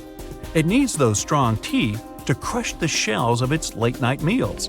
And if something tries to attack it, watch out. Horn sharks have sharp spikes on their fins. The award for the ugliest shark goes to the Goblin shark, and it's not even close. From the outside, it already looks kinda weird, and is about the size of a pink underwater motorbike. It has a long tail and a seriously long nose. It lives way down in the depths of the ocean and loves to eat squid. It's not as fast as its relatives, but it's way more sneaky. It has a secret squid catching technique which is totally wild. The shark swims behind the squid. It's catching up, getting closer and closer, but the squid isn't slowing down, no way. It looks like the poor goblin shark won't have any lunch today. Then it opens its mouth. Its jaw is attached to folds of skin that mean it can literally throw its jaw out of its mouth. And it's a shark, so those teeth are sharp. That extra reach helps it grab its lunch, and when the meal's over, it pops its jaw back in its mouth. These sharks have been seen many times off the coast of Japan. They're actually named after the goblins in Japanese myths and fairy tales. There's only one thing out there cooler than a ninja shark. It's the ninja lantern shark. Imagine there's a tube you can slide down that takes you to the bottom of the ocean. It's too dark, you can't see anything. Suddenly, a glowing dot, moving around in the distance. It's coming closer, shooting towards you. It's a blue glowing head. Worse, it looks like this head doesn't have a body attached to it. The ninja lantern shark has black skin, so it's almost invisible in the dark. It's only the size of a human arm, but its small, sharp teeth are no joke. No one really knows why this shark glows. Maybe to attract tasty fish? Another theory out there is that it uses this light to communicate with its friends. It has friends? The hammerhead shark. These ferocious sharks can weigh up to half a ton. They live in tropical waters all over the world, and they're one of the most recognizable sharks out there. Their eyes really are located on the sides of their hammerhead. This means they can see in almost all directions. They even have special neck muscles to lift their head up and down just to see that little bit better. Their favorite food? Stingrays. You know, those flat things that swim along the seafloor, camouflaged to look like sand and bits of rock. Stingrays get by blending in with their surroundings. Danger mostly just swims by. But the hammerhead's eyes see everything. Uh-oh. Great white sharks, hammerheads, and other large sharks live for about 25 years. But one shark can live much, much longer. The Greenland shark can live anywhere from 300 to 500 years. It lives mostly in the North Atlantic and Arctic oceans. It loves to swim deep down where it's dark, so it uses its nose to sniff out food. Since it spends so much time down there, it's figured out how to withstand the strong pressure. It's one of the oldest living, largest, and slowest fish on Earth. Just imagine, you're on an Arctic cruise and you see one of these sharks moving slowly through the freezing cold water. It might be 400 years older than you. Most sharks are omnivorous. They can go after dolphins, other sharks, crabs, sea urchins, smaller or even larger fish, hot dogs. Kidding about the hot dogs. But the bonnethead shark is a bit different. It eats algae for about half its meals. It's actually related to the hammerhead shark, but its head looks more like a shovel. Can you dig it? If you see this guy swimming around, you might think it's a sea snake or a huge water worm. Frilled sharks like to swim way down at the bottom of the ocean, like a lot of sharks. When they're chasing something delicious, they move kind of like a snake. And just like a snake, they like to gulp down their lunch all in one piece. But that doesn't mean they don't have teeth. They have about 200 nice and sharp ones. The saw shark has a long, flat, and seriously spiky nose. Those teeth on its nose never stop growing. Each tooth is equipped with electric receptors to help the saw shark feel around for nearby fish, like a ship's radar. When dinner's nearby, the shark swims up and strikes with its nose, waving it around like a knight showing off his skills. Meanwhile, you won't have time to blink if this guy floats past. Did you see it? How about now? Meet the fastest shark in the world, the short-fin mako shark. It can swim up to 35 miles per hour. That doesn't seem that quick on land, but underwater, that's fast. Slower than a cheetah, but faster than most dogs. It's warm-blooded, which is super rare for a shark. That helps it swim to cold and distant places where an ordinary shark simply wouldn't survive. The swordfish goes much faster. It can swim up to 60 miles per hour. It's not a shark, but it's still an amazing creature. In a race, the swordfish will usually come out on top. But it's not just fast, it's ingeniously fast. It has a gland next to its nose that pumps out a special oil. This oil spreads through its nose and comes out through tiny holes. This special oil is waterproof, which lets the swordfish glide through the water at high speed. There is a place deep in the ocean where pressure is 1,000 times stronger than that we're used to at the surface. This force is enough to turn an unprotected human into dust instantly. Well, maybe more like mud. Anyway, that's why explorers need some serious preparation and equipment to survive in such extreme conditions down in the Mariana Trench. It is as wide as 20 national malls in Washington, D.C., and about 1/5 as long as the diameter of Earth. People who went all the way down describe it as a chilly, quiet, and very peaceful place. They saw a bright blanket of red and yellow rocky outcrops, and there was a whole variety of unique, small, translucent animals. The popular myth is that more people have gone to the moon than to this deepest place on Earth is not true, though. In total, 24 humans flew to the moon, and at least 27 brave souls dove down to the Mariana Trench. Most of them were explorers and not proper scientists. They just go there for the thrills and also to collect video evidence of different wildlife, geological formations, and human-made objects. Humans started traveling around space and into the ocean depths at around the same time. The first moon landing was in 1969. And the first person to go down the Challenger Deep, the deepest part of the Mariana Trench, did so in 1960. This unusual location got its name after the British ship HMS Challenger, which first located this massive drop in the ocean floor at the end of the 19th century. It would take 8 more decades before the first human went down to it. Explorers didn't manage to do it in a conventional submarine. They used a type of submersible called a bathyscaphe. The Swiss oceanographer Auguste Piccard designed his own in 1953. 7 years later, the submersible managed to do the impossible. It had reached a depth of nearly 36,000 feet. But what explorers saw was merely a fraction of the trench's full size. The fact that it is so huge of the Mariana Trench is just one of the reasons why it's mostly unexplored today. The absence of light is another major issue.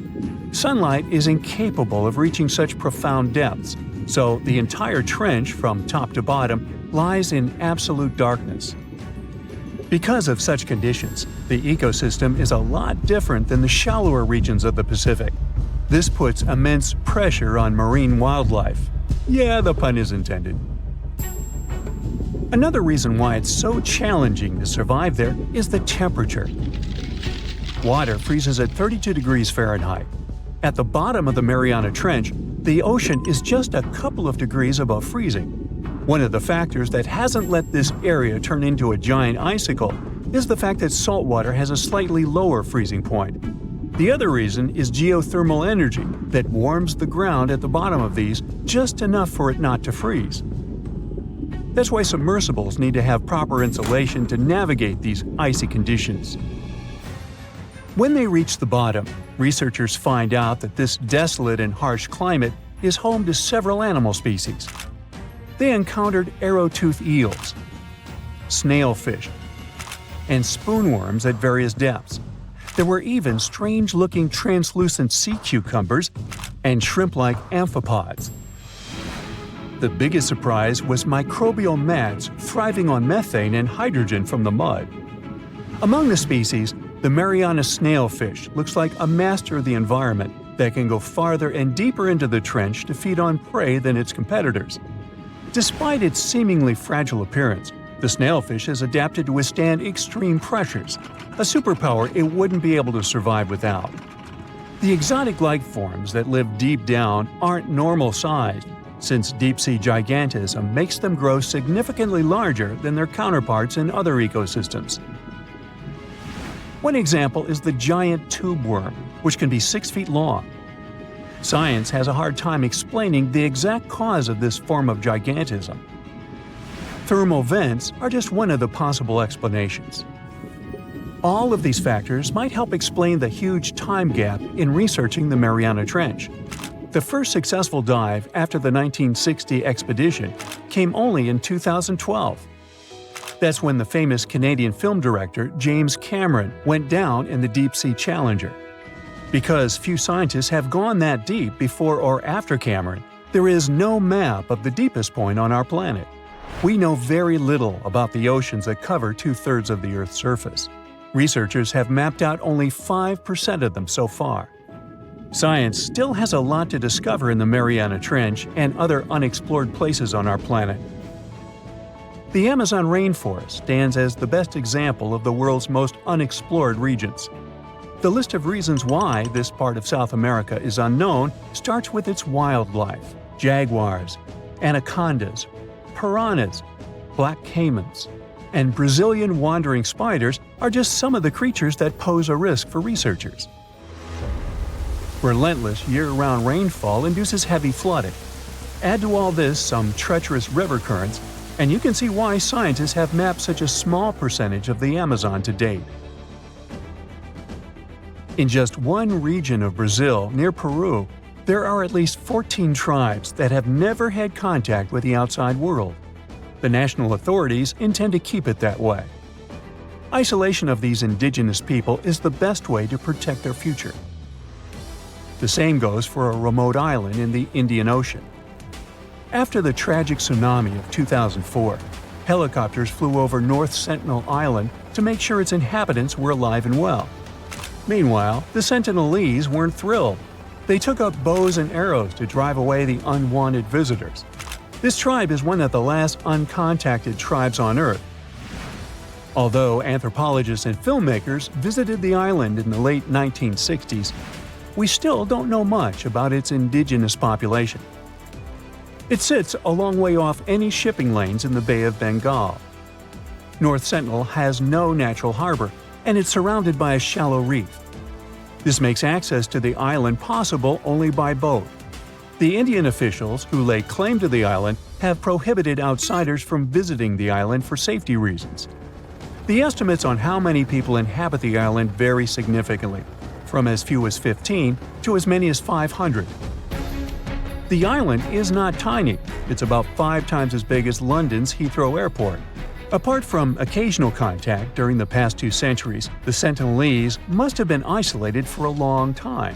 They are related to other indigenous groups in the Andaman Islands, but their neighbors cannot understand a word of their language.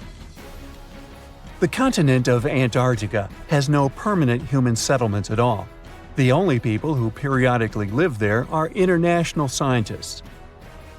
This vast expanse of ice and snow, roughly the size of the United States and Mexico combined, still has many regions where humans haven't set foot. Satellite imagery and photos that NASA's aircraft made from the air have mapped out the entire continent. So we know where to go, but it's not that easy. The reason for this are all the adjectives that go with Antarctica. It is the coldest, windiest, driest, and brightest of the 7 continents. This makes it virtually unlivable. More than 99% of its surface is covered with a permanent sheet of ice. Its thickness ranges from 1 mile to as many as 3 miles in some places. That's half the height of Mount Everest. Now, the Himalayan range contains the world's tallest unclimbed mountain. It is also the tallest mountain in Bhutan. In the local language, the mountain's name translates as White Peak of the 3 spiritual brothers. Out of respect for the spiritual beliefs of the local population, national authorities restricted and then completely banned mountaineering at the beginning of the 21st century.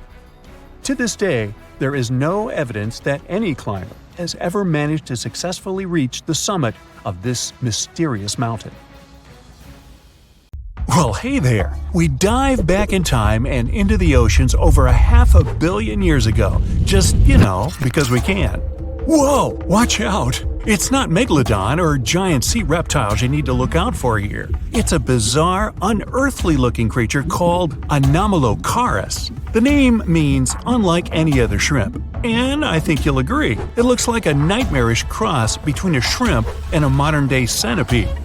2 tentacles protruding from its face, each lined with razor-sharp teeth. Oh yeah, and this thing was about the size of your leg. With a wave-like movement of the flaps on each side of its body, it was graceful for a terrifying creature. It was also more advanced than any other life on this planet at the time. Especially those huge eyes. You have only 1 lens in each of yours. This giant shrimp had 16,000. That's 4 times more than a common housefly. And you know how good their vision is. Good enough to dodge that swatter every time. All this allowed Annie to become one of the first animals on this planet to feed on others. Yep, here it is. Earth's first hunter. Its favorite meal? Trilobites. Hey, try a bite. Those are the ancient ancestors of crabs. Some of their fossils have marks on them in the same shape as the monster shrimp's mouthparts. Terrors of the past like this got to be so giant thanks to more oxygen in the atmosphere. A perfect example of this, Meganeuropsis. Imagine a dragonfly. Now make it as big as a cat, and with a wingspan longer than your arm. Megan, the monster-sized dragonfly, could easily grab other insects or even small animals, and she ruled the air with quick movements. Back then, there were still no large birds or other airborne enemies for this behemoth bug, so it was safe and free to grow as large as this planet would allow. Piranhas of the past were also jumbo-sized. Mega piranha was about 3 times the size of the river terrors we have today. Its bite force was about the same as a tiger's, and those striped kitties bite down 2 times harder than lions. That means it probably not only dined on other fish and any land creatures that, got too close to the water, but it could also easily crunch down on large turtles and other unlucky shelled creatures. And fun fact, modern-day piranhas bark like dogs when they're about to enter a confrontation. It actually sounds more like a frog's ribbit. But makes you wonder, what did this mega-sized ancient cousin sound like? A bear roaring? How about giant sea scorpions the size of your bed? Go back about 460 million years, and you'd see them swimming under you. And watch out for that tail. Scientists still don't know if these creatures could use it to inject venom like your standard land scorpion, but something tells me I wouldn't want that thing anywhere near me. Then there's this guy, Therizinosaurus. Terry looks sort of like a goose with long arms. Oh, and did I mention this goose dino is about 2 stories tall and longer than a bus? Yow! Its arms make the T-Rexes look even more bite-sized, each 8 feet long, almost triple the length of T-Rexes. And on the end, razor-sharp claws the size of your whole arm. Now, don't worry about those lengthy claws too much, though. Terry probably used them to cut through giant termite nests.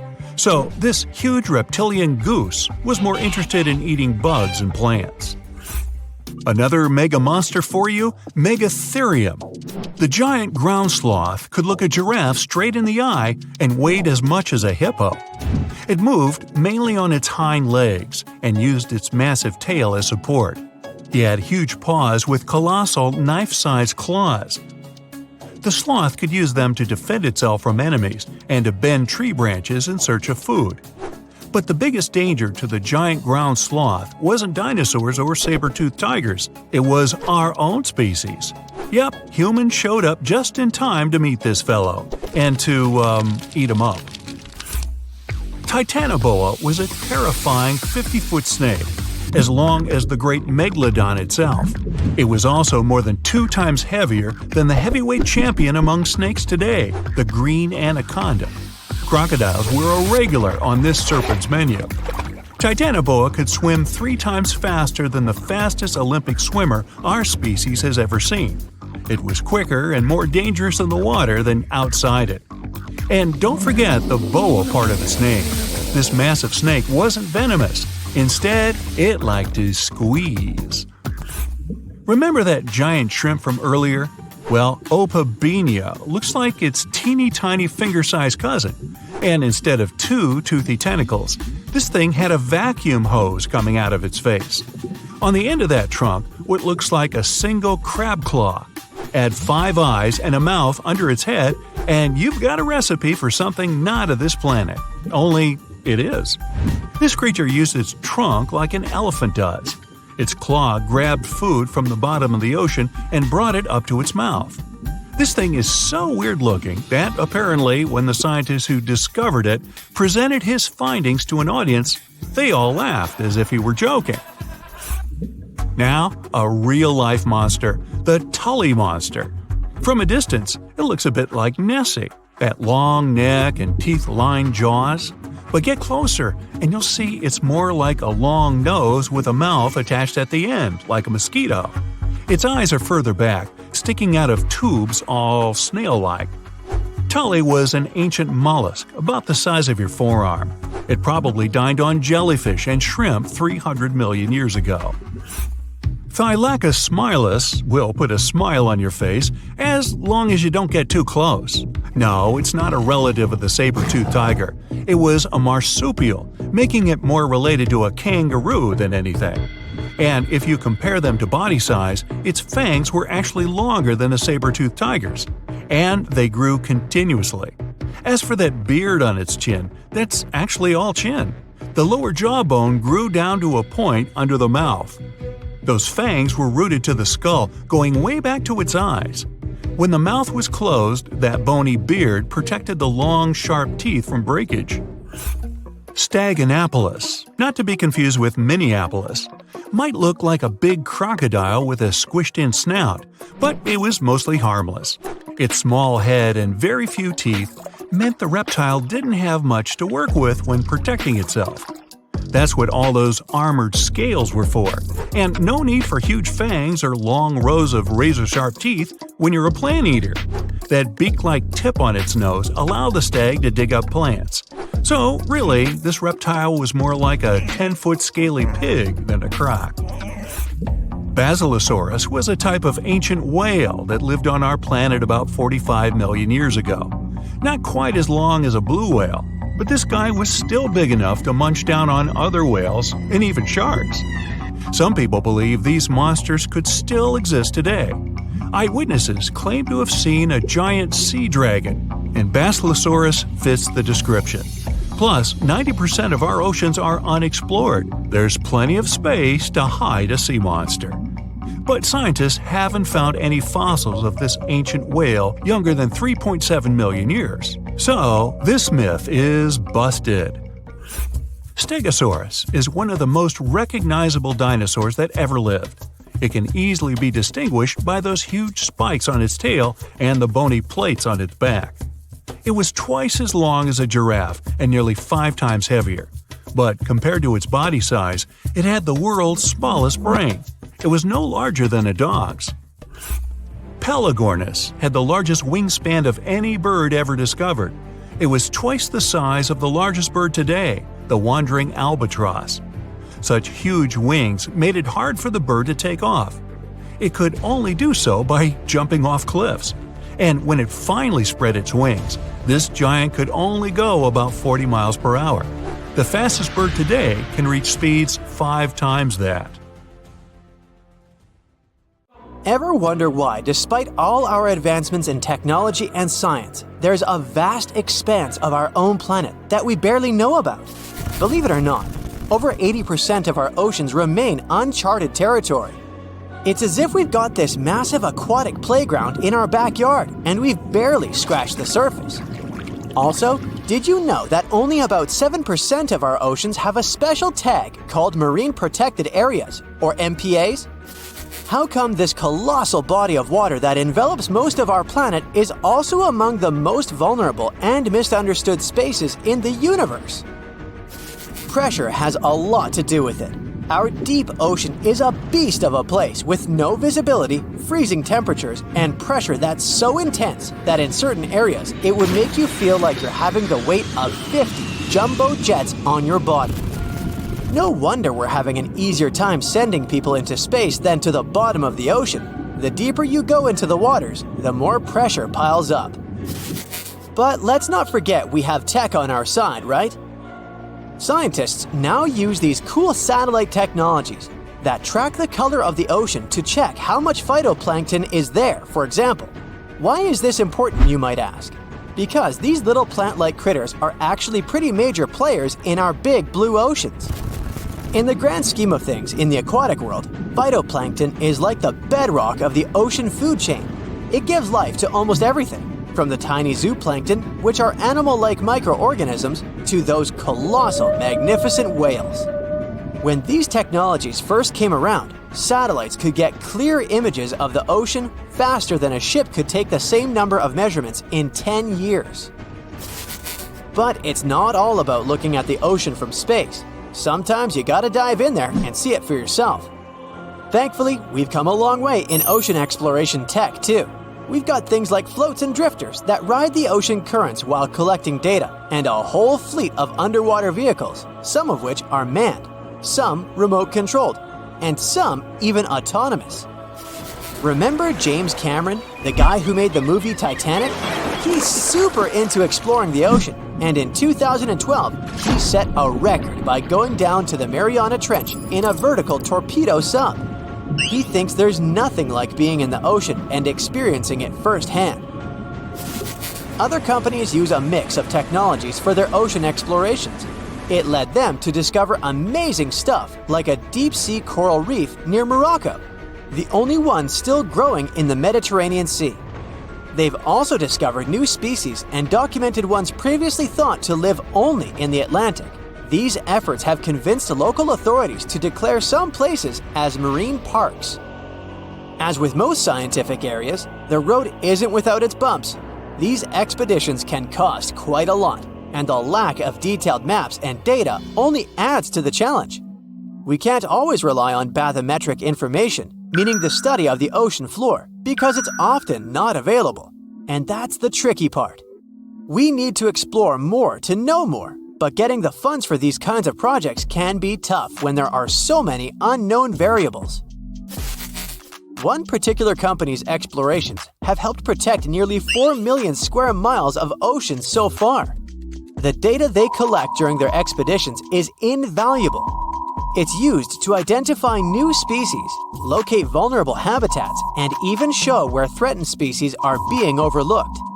Their work helps dismiss excuses from local authorities who claim they lack the necessary information to establish more MPAs.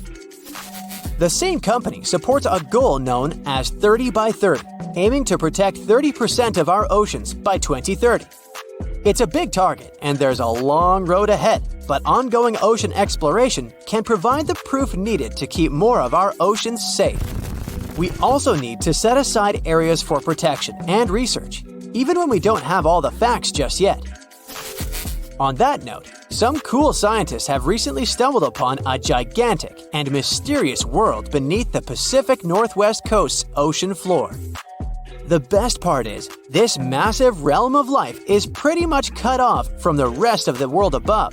making it like a secret underground club that only the best microbiologists have access to. Picture an active city, except the city is microscopic cracks in the basalt rocks of our oceanic crust, and its residents are microbes.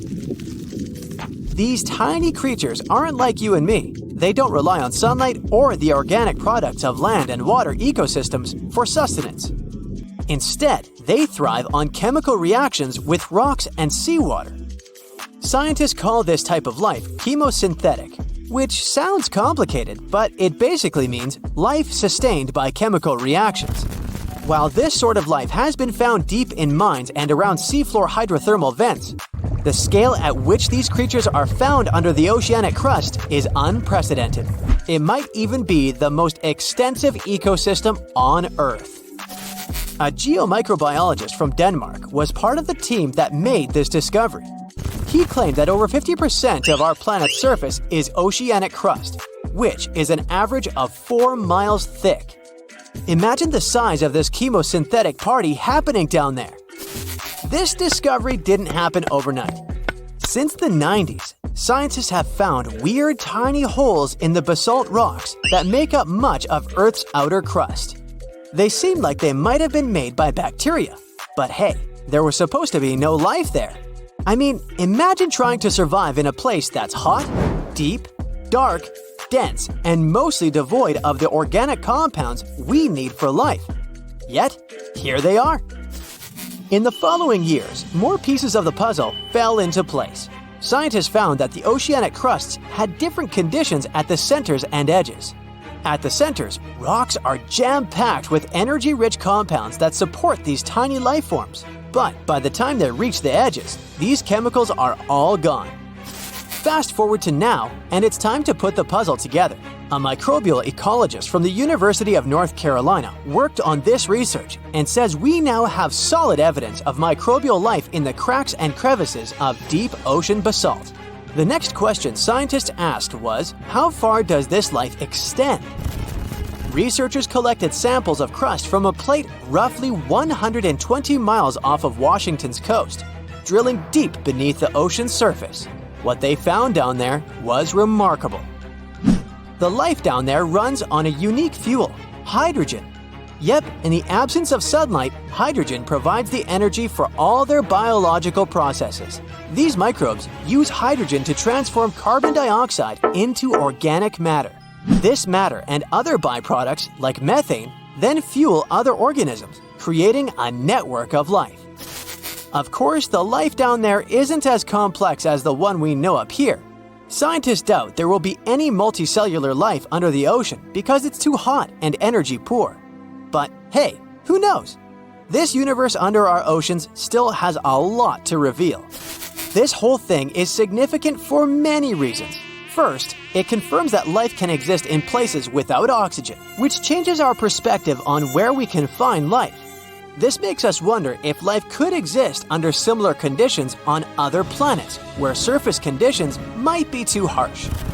The implications on Earth are also profound. If a large portion of life exists in the oceanic crust, then our understanding of life on our own planet could be completely changed. This exciting discovery stretches our understanding of life and prompts us to keep exploring the mysterious depths of our oceans, pushing the limits of our understanding. NASA is also in on the whole deep sea exploration project. Why? Shouldn't they be preoccupied with outer space? Because they're hoping to find hints about what the oceans on other planets might look like. NASA specialists are really hopeful that by unearthing underwater secrets, we can solve some of the big questions about space. Plus, they're testing some nifty equipment for future journeys across our solar system.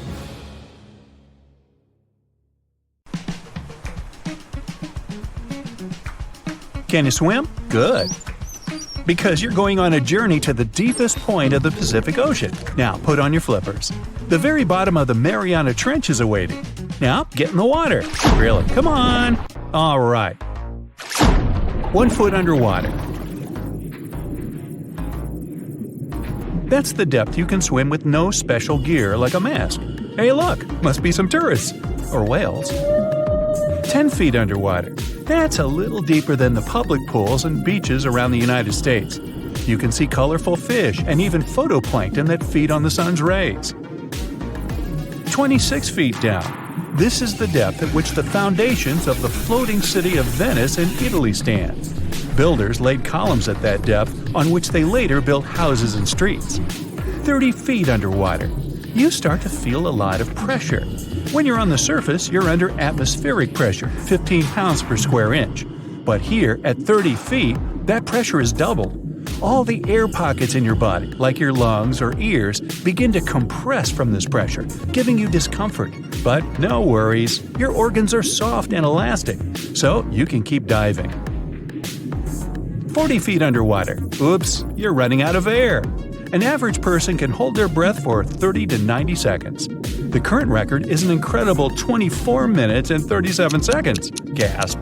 Okay, you'll need some diving equipment to continue your descent. There you go. Thank you very much.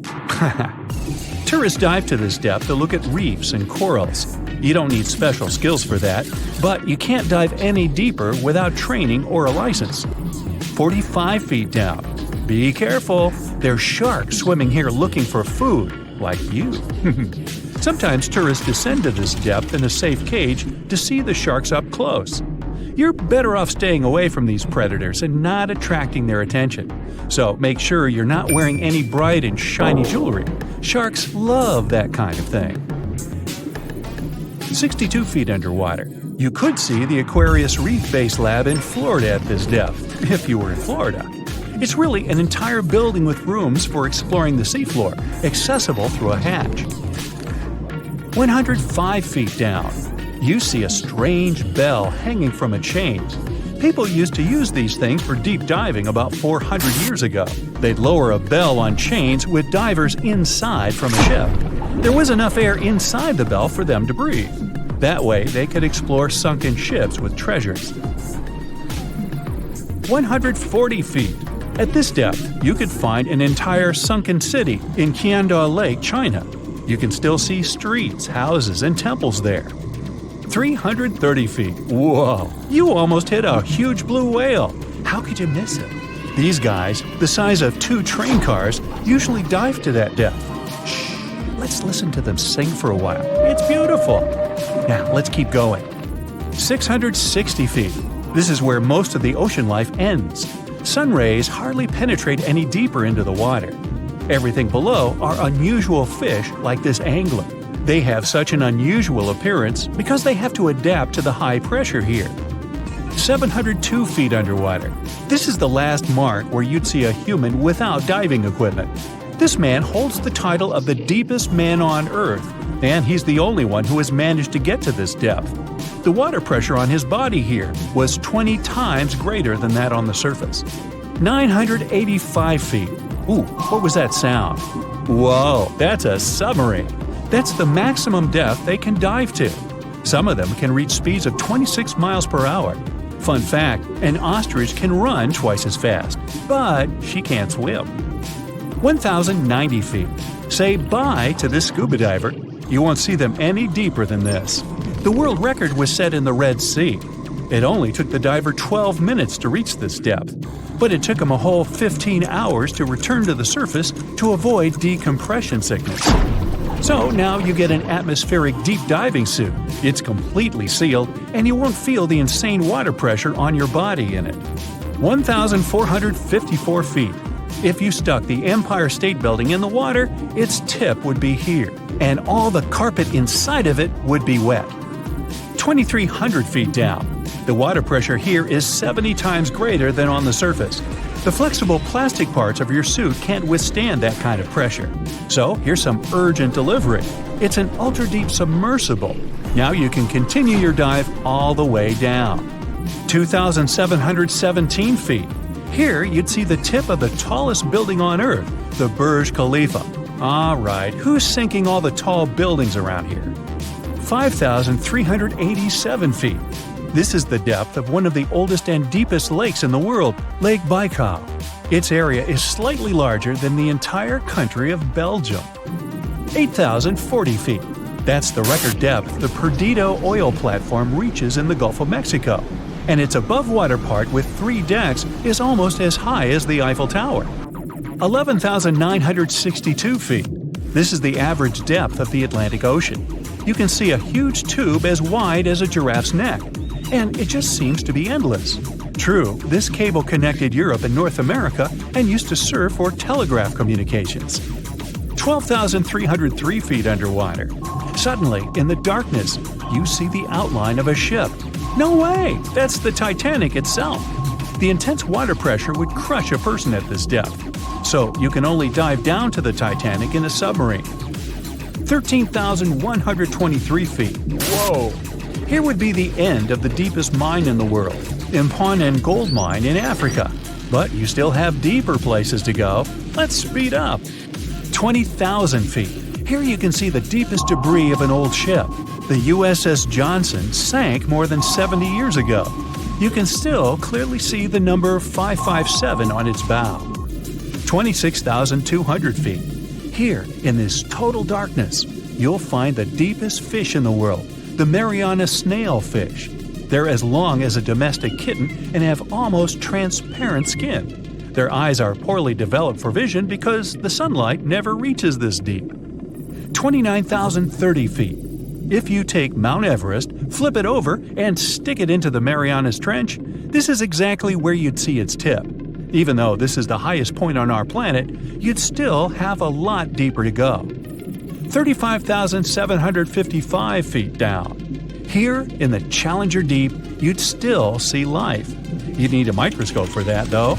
Bacteria living here feed on organic molecules, similar to oil. A little deeper? Congrats! You've touched the bottom. It's 36,070 feet deep. The pressure here is 1,071 times higher than on the surface. But you're not the first person to have been here. One of the last expeditions to the bottom of the Mariana Trench was in 2012. An American filmmaker descended here in a submarine he designed himself. But the pressure broke some of the engines, so it was hard for him to maneuver here. The sonar was also damaged, and some of the batteries drained. He was in the Challenger Deep for about 3 hours and took many pictures and videos. If you look closely at the bottom itself, you can see bubbles. It's carbon dioxide and liquid sulfur. It's freezing here because of the extreme pressure and temperature close to freezing. But there's still life here in these harsh conditions. The 3 microorganisms are most common here: xenophyophores, amphipods, and small sea cucumbers. There's so few of them because they don't have enough food down here. Usually, there's a lot of palm leaves on the ocean floor, which get there from the land. But the Mariana Trench is 124 miles from the nearest islands. So the only food here is old plankton and fish scales from the ocean's upper layers. But it needs to travel tens of thousands of feet to become food for the bottom dwellers. But can you go even lower into the crust of the Earth? Well then, you'll need to unleash your giant drill and fire up the jet engines. You're pushing another 36 miles through the Earth's crust, and here is its edge. You've entered the upper mantle. It's an ocean of hot lava, 1,800 miles deep. You have to literally swim through this, reaching the outer core, another 1,400 miles deep. Then you reach the inner core, another 755 miles, and congrats! You're at the very center of the Earth. I hate to ask, but how do we get out of here? Many terrifying animals live deep beyond the waves, like this vampire squid living 3,000 feet below the surface in almost complete darkness. This animal has a cloak, like a vampire's. That's why it's called the vampire squid. Deep down at the bottom, it can't use ink to defend itself. So this animal has developed an unusual tactic. It glows slightly to scare away predators. If this tactic fails, the vampire squid can turn its body inside out, revealing tiny spikes. When you translate its scientific name, Vampiroteuthis infernalis, it literally means vampire squid from the nether. Despite its terrifying looks, it's a harmless ocean animal. This previous creature was not from space, but this object definitely is. Before Elon Musk found a way to reuse rockets, NASA would simply drop old ones after launching astronauts into space, most of the time in the ocean or deserts. In 2012, Jeff Bezos launched a mission to find the Apollo 11 rocket. They found it by using sonar, but it was in terrible condition. It was sitting on the bottom of the ocean, not far from the predicted site. They were able to rescue the engine and reconstruct 2 of them.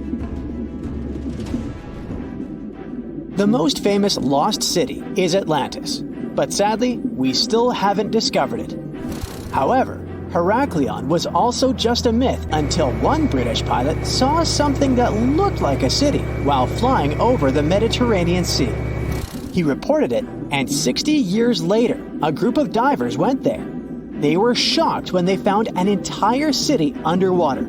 It was loaded with artifacts that could tell us a lot about the history of the place. Now it's one of the best underwater archaeological sites in the world. It's believed that the rising sea caused the whole city to go underwater. The Titanic sank in 1912. The wreck was claimed to be officially discovered 74 years later. In reality, though, a fisherman found the Titanic 8 years earlier while fishing in the Atlantic Ocean. He was pulling out his net when he spotted a head stuck in it. Luckily, it was just a doll's head. Years later, after the fisher had passed away, his son sold the doll to a doll collector. She did a lot of digging and research on every person who had a porcelain toy on the Titanic. She found the owner of the doll. Ava Hart was on the Titanic and had a doll with her.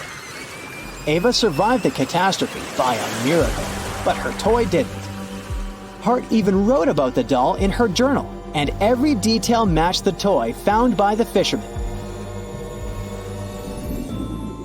The tripod fish lives deep in the abyssal zone, around 20,000 feet below the surface. It's adapted to such immense depths and uses its tripod fins to stay still on the bottom. This creature doesn't have big eyes, but even if it did, these eyes would be useless in the darkness. Instead, the tripod fish uses its fins like antennas to detect any movement in the water. This creature doesn't have much luck when it comes to its love life, so it had to develop unique tactics to reproduce. One fish can be both male and female. The next bizarre creature is the lizardfish. It has tons of razor-sharp teeth, a huge mouth, and really big eyes, which it uses for hunting. All this makes the animal look freaky. The lizardfish lives at depths of around 11,000 feet in the midnight zone, where there is zero light. This freak of nature basically eats everything it can fit inside its mouth, from small fish to other lizardfish. On the other hand, when they see other reptile fish, they probably fall in love instead, because finding mates at those depths is not an easy task. Like the tripod fish, the lizardfish can be both male and female at the same time.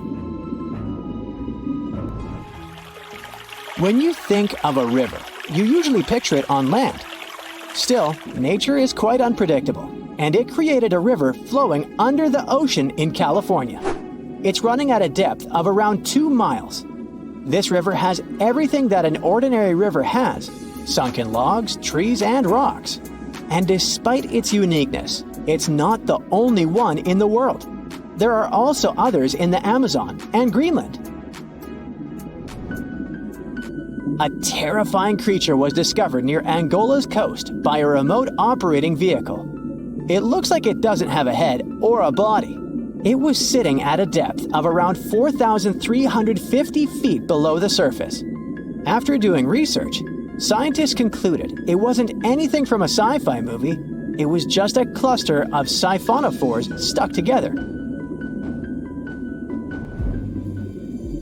In 2015, some random guy was diving in Caesarea, and something shiny caught his eye. He reached out, grabbed it, and realized it was a gold coin. After that, he examined the bottom and found out that there were many more. He reported the incident to the local authorities, and they concluded that he had found Arabic treasure. The coins were made of solid 24-karat gold and were a few thousand years old, but due to the perfect salinity and temperature, they looked brand new. The coins belonged to a ship carrying cargo. It was caught up in a storm and unfortunately sank. One of the weirdest things ever discovered was found in the Baltic Sea. It's an anomaly that looks as if it was created by a different civilization. It was discovered by Swedish researchers, and they basically had no idea what it was. They had to ask tons of other scientists for their opinions. When you look at this formation from above, it's 200 feet long and looks exactly like a fallen spaceship. It's hard to believe that it's a natural formation, but spoiler alert, it's totally made by nature because the Baltic Sea has gone through many erosions throughout history. Most likely, the bizarre formation is the result of these processes. A group of divers in Madagascar were shocked when they found this 7-foot monstrosity of a knife on the seafloor. The speculation started immediately, and many said that the knife was from some giants that had fought megalodons and lived on Earth thousands and thousands of years ago. That could make a nice story, but the knife is most likely a movie prop that was lost at sea.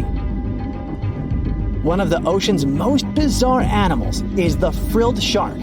It's believed that this fish is the reason for all those sea serpent stories that sea explorers of the past wrote about.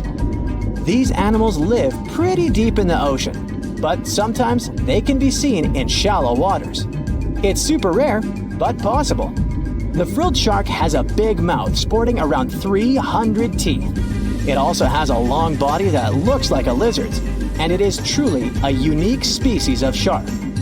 Its prey can be half of its size because this shark's stomach is like that of a snake, and it can swallow huge fish or crustaceans. Spotting a few worms in your garden is no big deal.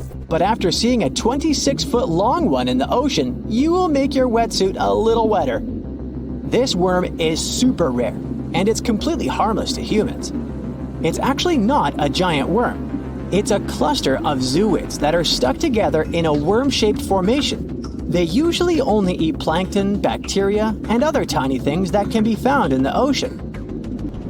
Probably the scariest thing in the ocean that is 100% real is the Magna Pinna, which can be found at crazy depths of 20,000 feet below the surface. This monster looks like an underwater Slender Man, but it's just a squid with really long tentacles that can reach a terrifying size of 8 feet. This guy has only been seen a few times, and basically, we don't know much about this creature so far.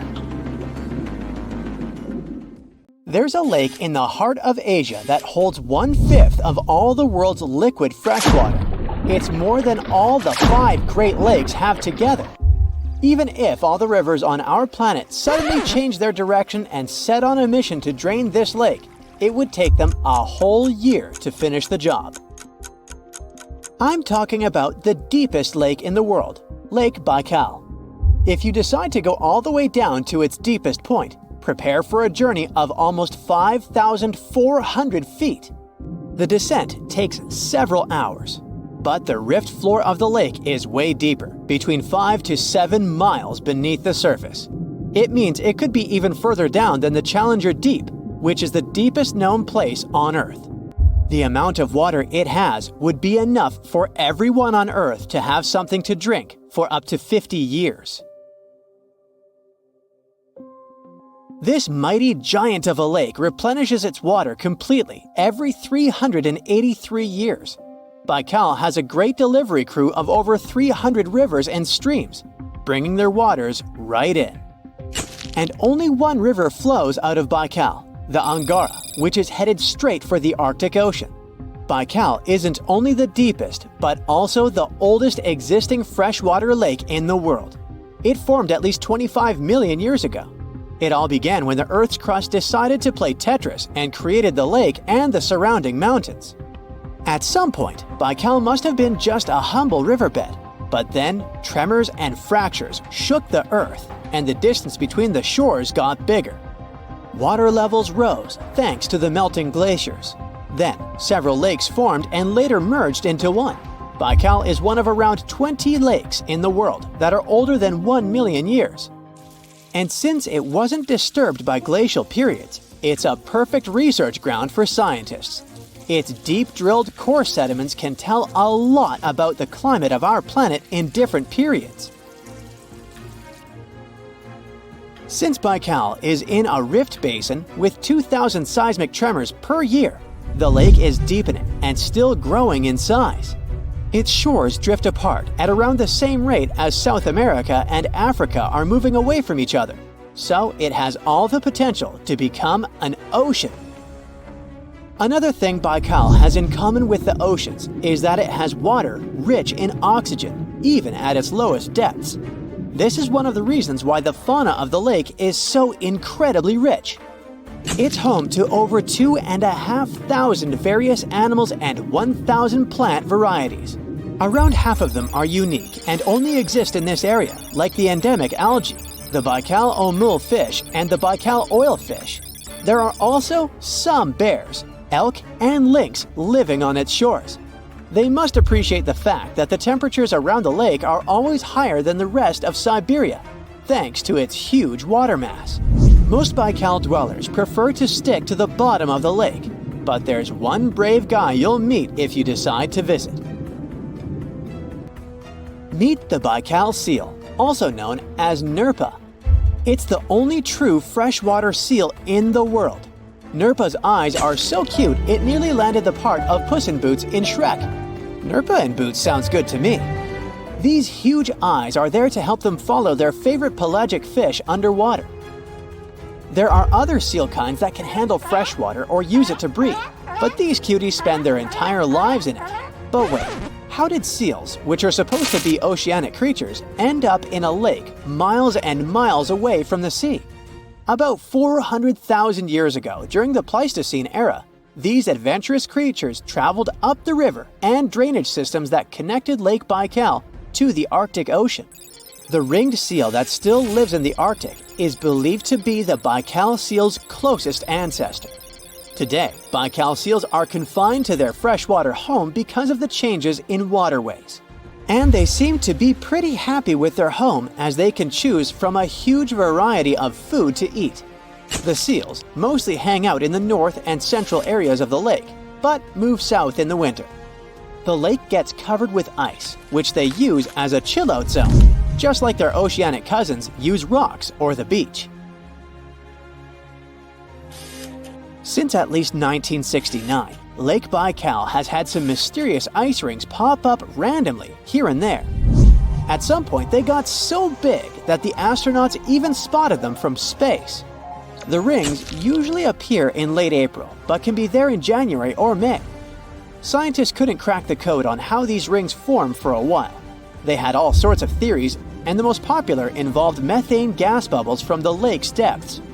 But then, scientists noticed that some of the rings were in shallower waters, where gas emissions don't happen. So, an international team of scientists decided to solve the mystery. They traveled to Lake Baikal, drilled holes in the ice, and dropped sensors into the water. In 2016, when they started the research, they heard that 2 vans had gotten stuck in the mysterious ice rings. Once they had analyzed the data from the sensors, it turned out that the secret behind the rings was warm eddies flowing clockwise under its ice cover. The currents were less intense in the center of the eddies, so the ice above them was thicker at the edges. The waters of the lake are so clear that you can see some extremely deep parts up to over 130 feet down. This is thanks to the surrounding mountains that send off melting ice right in. Plankton that live in the lake also helps clean the floating debris. When this crystal clear water freezes, it forms an unusually thick and see-through layer of ice. The wind likes to play sculptor on Baikal and creates one-of-a-kind pieces of art here. It picks up water, which, of course, freezes into the most unusual designs. Frozen bubbles and icicles you've never seen before. The location and geography of the lakes and the cycles of melting and refreezing create the perfect conditions for this ice workshop. And you can even see rocks that seem to be floating. The bottom of the rock freezes to the surface of the ice. Then, the strong winds wear away the surroundings, leaving a perfect pedestal for the rock. If you think the floating rocks look eerie, how about Baikal's version of the Loch Ness Monster? The local Buryat people have a legend about the water dragon master that lives in the lake. A dragon is believed to be the most powerful creature living on Earth in Asian mythology. They believe there are 4 dragons living in the 4 seas, each responsible for one of the cardinal directions. Baikal is the North Sea in this story. The image of this dragon is supposedly etched in ancient petroglyphs on the cliffs of Baikal. There's also a hefty stone slab that looks like a monument dated back to somewhere between the 3rd and the 9th century BCE, depicting a mysterious water monster. Imagine the stories this stone could tell, echoing the whispers of a bygone era and leaving us to unravel the enigma of the Baikal cliffs. The legend says that a local warrior was chasing the dragon. He finally reached the largest Baikal island of Alkan. He was ready to face and defeat the dragon, but the beast turned into a beautiful girl, and they got married. That's one unusual twist to a classic defeat the dragon and take the girl story. So, local legends describe that dragon as a giant sturgeon with an almost gator-like snout and armored body. In reality, the mythical monster must be one of the many huge fish living in the lake. They can afford to grow to several feet in length thanks to the high levels of oxygen in the water. Beluga sturgeon can weigh several thousands of pounds, lives up to 50 or 60 years, and never stops growing. Think you know what lurks in the depths of the ocean? While nearly 95% of our oceans haven't been explored yet, it's hard not to let your imagination run wild. But thanks to brave explorers, deep-sea cameras, and awesome archaeologists, we do know about some pretty incredible sea creatures living in our waters today, and millions of years ago. From the 9-foot spider crab to the 60-foot prehistoric Megalodon, these sea dwellers come in all shapes and sizes. But let's focus on sea creatures famous for their huge size. Can you guess which living species of whale is the largest? Well, it's not the orca, but that's a good guess. The orca is a toothed whale that can grow to anywhere from 23 feet to 32 feet, which is slightly smaller than a school bus. How about the narwhal? Nope, they're not the biggest either. These unicorns of the sea live mainly in Arctic waters and only grow 13 feet to 20 feet in length, and that's including their 9-foot tusk. Tired of guessing? Okay, I give in. The largest whale that still exists today is the blue whale. At a jaw-dropping 82 feet to 105 feet, the blue whale is not only the biggest whale we know of, but is currently the largest animal to have ever lived on Earth. Seriously. These animals are bigger than a T-Rex, and even the prehistoric Megalodon. If you were to put a blue whale next to a school bus, it would look like it could swallow it. Think about that. According to National Geographic, a blue whale's tongue can weigh the same as an elephant. And their hearts can weigh as much as a car. That doesn't even sound possible. It's no wonder these giants need to eat about 4 tons of krill every day. While there aren't too many animals living today that can compete with the blue whale's epic proportions, there is an entirely different species that is a good contender, and it's not quite what you would expect. It's a jellyfish. No, I'm not talking about the little jellyfish that wash up on the shore and ruin a perfectly good day at the beach. I'm referring to the lion's mane jellyfish, the biggest jellyfish around. This invertebrate can grow up to 120 feet long. They also come in different gorgeous colors like red, purple, or even shades of orange. As if their length wasn't impressive, the lion's mane jellyfish boast a whopping 8 sets of 70 to 150 tentacles. That means they can have up to 1,200 in total. And here's the giant oceanic manta ray, the largest type of ray in the world. Their wingspan can be longer than a bus. These guys can reach 30 feet in length. They also have the biggest brain compared to body size among all fish. Unlike their stingray cousins, mantas don't have venomous tails. And while the lion's mane jellyfish and the blue whale are yet to be beaten for the longest sea creature, there is one marine creature that can grow even larger in length. The Portuguese Physalia physalis, tentacles and all, can reach a length of 165 feet long, and that's according to mentalfloss.com. While this thing may look a lot like a jellyfish, it's actually known as a siphonophore, and there are hundreds and sometimes thousands of them that are genetically identical. Their long tentacles help the organism catch prey, and its sting is fatal to most animals, even humans in some cases.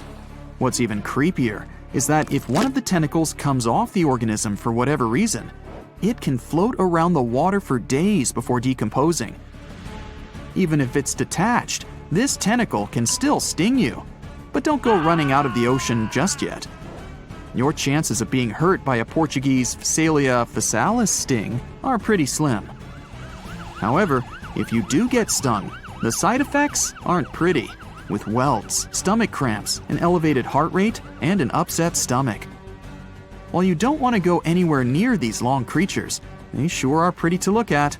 Check out all those colors. The Shasttosaurid is the biggest marine reptile that has ever existed. These predators lived during the late Triassic period, about 210 million years ago. These amazing giants could reach lengths of up to 69 feet and weighed more than 75 tons. This made the Shasttosaurid as heavy as a blue whale. And if you could stand this creature up vertically, it'd be as tall as a 7-story building. Despite appearances, the Shasttosaurid was actually pretty slim for its size. Its ribcage was only 6 feet across. You'd think that this big guy was chowing down on other dinosaurs, but that's not the case at all. This reptile survived on a diet that consisted of small fish and cephalopods, like octopuses and squids. The Albertonectes is a bright representative of the plesiosaur family, meaning that this marine reptile had a small head on an incredibly long neck and large flipper-like limbs that helped it move through the water. These creatures occupied the seas around North America 76 to 70 million years ago.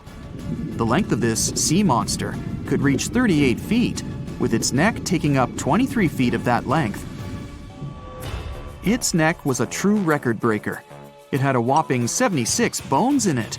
No other animal known to humankind has had so many vertebrae in its neck. Scientists aren't sure why they needed such a lengthy neck. They might have used it to collect shellfish off the seabed, or perhaps it helped them capture their main prey, fish and squids.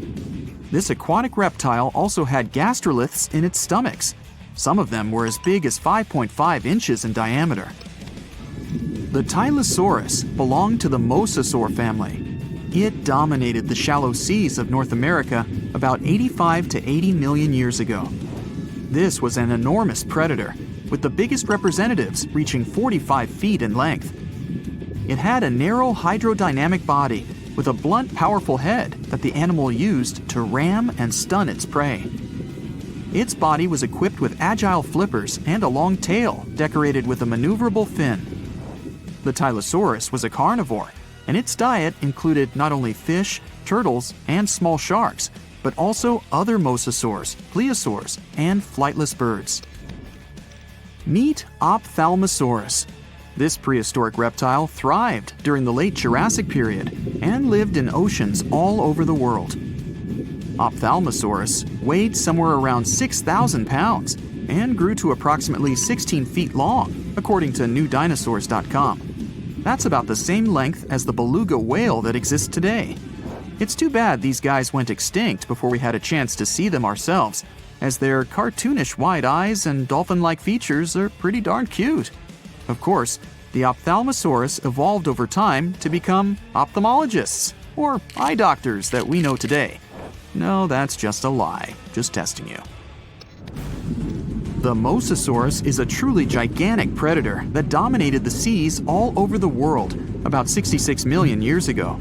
According to fossil evidence, some specimens could be more than 50 feet in length. This fact makes the Mosasaurus the biggest marine carnivore of its time. One of the most terrifying things about this creature was its crocodile-like head, decorated with literally hundreds of razor-sharp teeth, neatly organized in 2 rows on both jaws. The thing is that it was pretty challenging for the mosasaurus to grab its prey in the water. That's why it had all these teeth, plus something special. Pterygoid teeth anchored to the bones on the roof of its mouth.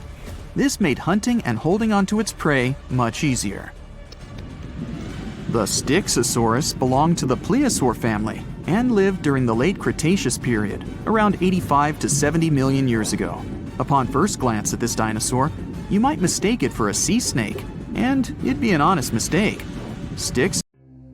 The deeper you go, the creepier they get. You're about to travel to the darkest ocean depths and check whether this claim is true. Are the creatures living there as scary as people think? You go 120 feet down underwater. Pay close attention to the bottom under your flippers. Oh my, what's that terrifying face half hidden in the sand? That's the northern stargazer. You can meet this fish in the eastern United States. It buries itself in the sand until unsuspecting prey gets near. Then, the nightmarish creature electrically shocks the poor animal and dines on it. You are moving deeper to 240 feet under the surface. That's where you spot a colorful, puffy creature, no more than 1 foot long. It's the sarcastic fringehead. At first, the fish seems to be harmless. Only unless it's provoked. When this animal is agitated, it opens its huge mouth to fend off predators. This defense tactic is a sight to behold, both surprising and frightening. Luckily, the fish is no threat to people whatsoever. The creature you see next can comfortably live in shallow waters, but you meet it at a depth of 900 feet. You don't even need to wonder why the animal's called the Game of Thrones brittle star. Unlike starfish that slowly crawl across the seabed, this creature moves fast. It wriggles its long, flexible arms to get from point A to point B. Its body is protected by a hard calcium carbonate shell. Also called snake stars, these creatures are tiny and easily fit in nooks, cracks, and small crevices in rocks. At a much greater depth of 2,000 feet, you come across the giant squid. For a long time, it was thought to be a creature from legends rather than a real animal. The giant squid was first caught on camera in 2001, and it's exactly as big as its name implies. The creature's eyeballs are the size of soccer balls, and the squid itself can weigh up to 600 pounds. Almost 3,000 feet below the surface, you get spooked by another creepy-looking animal. It's somewhat red and rather small, no longer than 1 foot long. As you approach the creature, it looks rather docile, or maybe just indifferent. The vampire squid, that's the animal's name, looks like an umbrella with tentacles. It doesn't even produce ink, so you leave it alone. Soon after that, at a depth of 3,200 feet, you meet the cookie cutter shark. This creature is a parasite. It attaches itself to big fishes, dolphins, whales, and sometimes even people. Then, using its neatly arranged serrated teeth, it gouges out cookie-sized pieces of meat. This nasty glowing animal doesn't grow larger than 20 inches and lives in the ocean twilight zone. At a depth of 3,300 feet, the light becomes a rare and valuable thing. The animals living that far away from the surface have to evolve unusual features to survive. That's how the barrel-eye fish ended up with a transparent head and 2 super-sensitive barrel-shaped eyes. Right now, pretty much like always, they're pointed upward, allowing the fish to see potential prey and you. Almost 4,000 feet below the surface, you see something droopy and saggy. The blobfish doesn't have a skeleton or any muscle. Its jelly-like flesh lets the creature survive incredible water pressure. Despite its appearance, the blobfish is an ambush predator. It usually lies very still on the bottom, waiting for unsuspecting prey to swim by. You go a bit deeper and spot a creature that looks particularly ghastly. The goblin shark senses prey with its snout. The creature's terrifying jaws are attached to elastic ligaments. When some animal comes too close, the shark catapults its mouth forward to catch it. If your mouth could do the same, you would be able to eat things dangling 7 inches away from your face. Even deeper than that, at 5,000 feet, you notice another member of the shark family. The frilled shark looks like an overgrown eel, but its gills are lined with red fringe at the edges, hence the name. The creature's horrifying mouth has 25 rows of razor-sharp backward-facing teeth, 300 in total. The shark prefers to hover in the water, waiting for its prey to come closer. Then, it charges at it like a snake. Suddenly, you see something glow brightly like an electric bulb.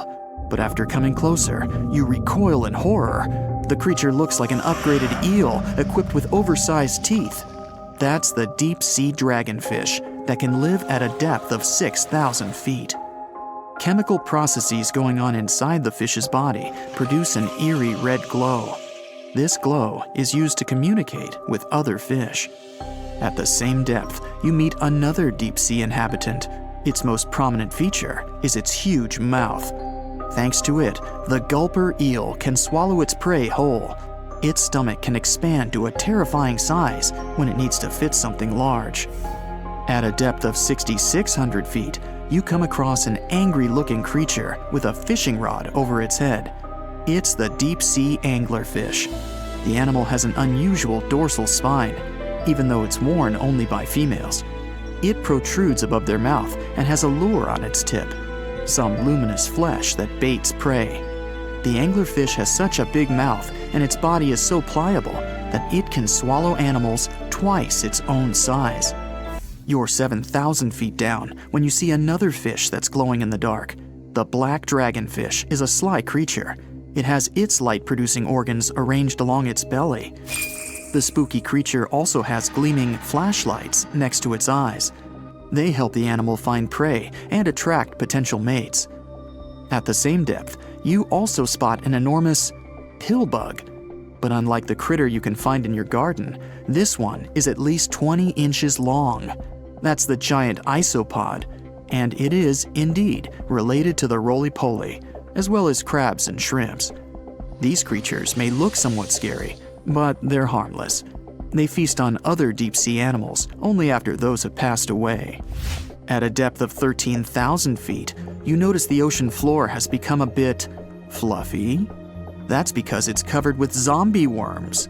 These creatures rarely grow to be more than 2 inches long, and still, they can break down fairly large animals, so strong the acid they produce is. The worms' feathery appearance makes them look like plants, but the truth is, these creatures munch on rock-hard bones of the world's largest animals, such as whales. The grid-eye fish almost scares you out of your mind soon after that. This creature has a pair of large greenish oval plates on the top of its head and no eyes whatsoever. Experts believe that these bony membranes detect light coming from predators, saving the fish's life. You're now 3 miles down below the surface, and that's where you spot something bizarre on the bottom. It's definitely a fish, but it's standing on the ocean floor on 3 long, rigid legs. Ah, it's the tripod fish. Curious rather than scary.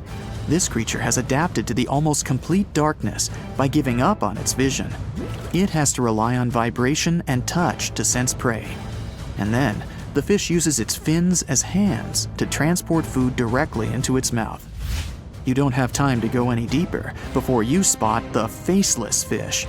This slightly off-putting creature has no eyes, and its mouth, smiling a Mona Lisa smile, is underneath its body. For the first time, the faceless cusk, which is the creature's official name, was seen more than a century ago. The next time it happened was only in 2017. Once you've reached a depth of 6 miles below the surface, you see deep-sea cucumbers. These bizarre creatures are much bigger than their shallow water relatives. They spend most of their time on the sea floor. But if they need to escape predators, they are able to swim away. Deep-sea cucumbers have bright purplish coloring, tiny feet, and tentacles that surround their mouths. Cute. The question is, why do these deep-sea creatures look so scary? Life is very different there, at the bottom. Tremendous water pressure, a lack of food, and constant darkness. You have to adapt to survive in such extreme conditions. There are plenty of fish in the sea, Some of them look totally like Nemo or Dory. Then there's the butterfly fish and fancy guppy, which is indeed really fancy. And then there's... What on earth is that? I would definitely not pay for a diving experience to see this guy. The anglerfish has the unofficial title of the ugliest animal in the world, but I wouldn't dare to break that news to it. There are more than 200 species of anglerfish currently swimming somewhere in the gloomy depths of the Atlantic and Antarctic Oceans, up to a mile below the surface. Some of them prefer different living conditions, the shallow tropical environments. Different kinds of anglerfish vary in shape and size, from the famous black sea devil to frogfish, monkfish, footballfish, goosefish, batfish, and sea toad. The larger ones can be half as long as a full-sized bed, but most are less than a foot long. Since the choice of meals where these guys live isn't that huge, they had to come up with a unique hunting strategy. They don't waste their priceless life energy on following prospective prey. Instead, they use a piece of dorsal spine that sticks above their mouths like a fishing pole, hence the name of the fish. There's a sac of bioluminescent bacteria that glows brightly in the dark at the end of that rod. The light lures prey, and all the anglerfish has to do is wait, and then enjoy its lunch delivered right to its mouth. Their bodies are pliable and huge, so they can easily swallow prey twice their size. Deep-sea anglerfish eat whatever they can find. Species that live in more shallow water aren't picky either, and can eat anything from shrimp to snails and small fish.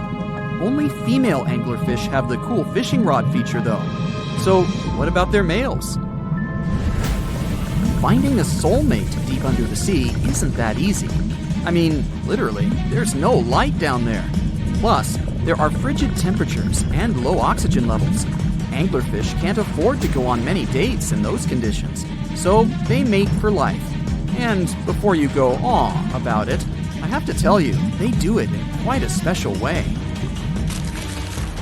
Male anglerfish are much smaller than their ladies. The contrast is so striking that when researchers first got interested in their love life, they thought those males were actually the offspring, or larvae, hanging out next to their moms. Certain anglerfish male species have receptors that alert them that there's a female nearby.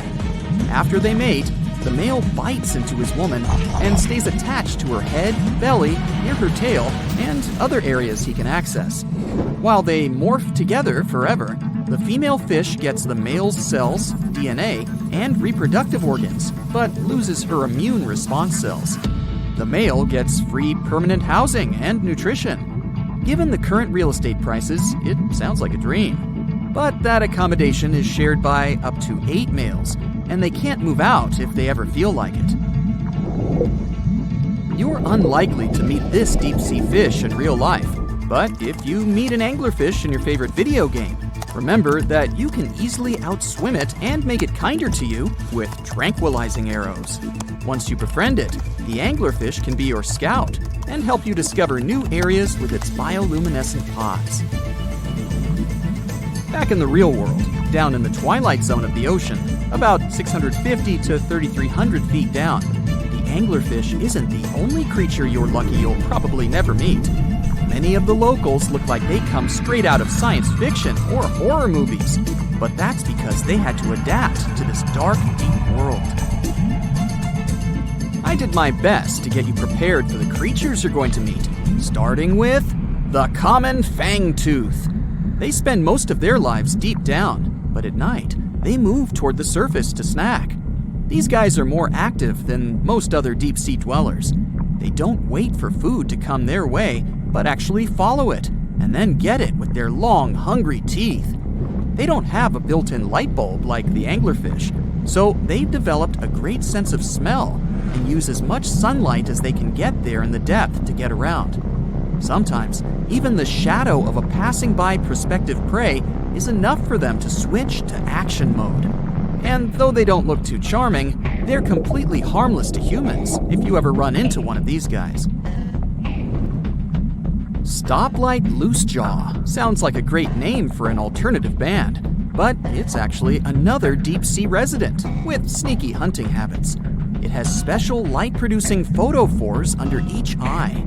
They emit green and red light like a stoplight, hence the name of the fish. Unlike other fish, these guys hardly ever leave the twilight and midnight zones. Their lower jaw is a quarter of the total body length, and the stoplight keeps it open all the time, hoping to get some lunch. It looks like a ferocious predator, but mostly prefers zooplankton with an occasional dessert of shrimp, krill, and fish. I'm sure you didn't expect to meet a hybrid of an eel and a bird, but here it is! The slender snipe eel has a beak, much like that of a bird, with curving tips. The beak is equipped with tiny hooked teeth that the eels use to catch the antennae of delicious shrimp. And it sure is slender, stretching up to 5 feet and weighing only a few ounces.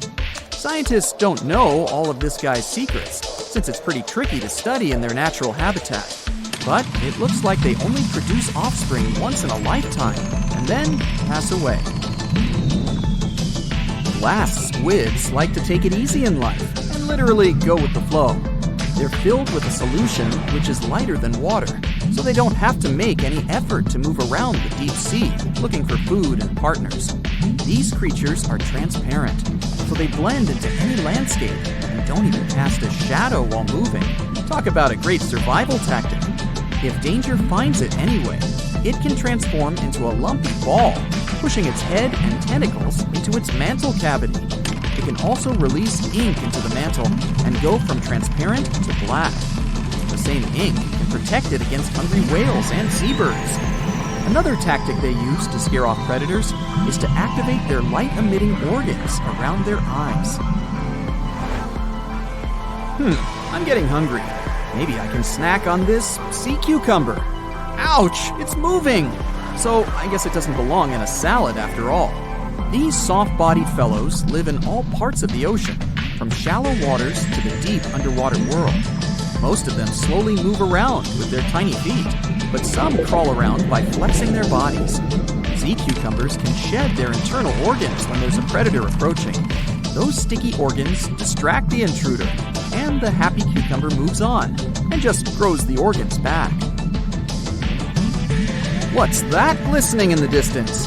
Looks like someone dropped gems in the water. That's a sea sapphire, also known as the most beautiful animal you've never seen. Some males of this type of copepod can change color from deep blue to purple, red, or gold. 1 second later, it's gone. And it's back, shimmering bright. The secret to this magic is that their bodies are transparent and reflect light differently at certain angles. It looks like it's their way of communicating between each other and attracting mates.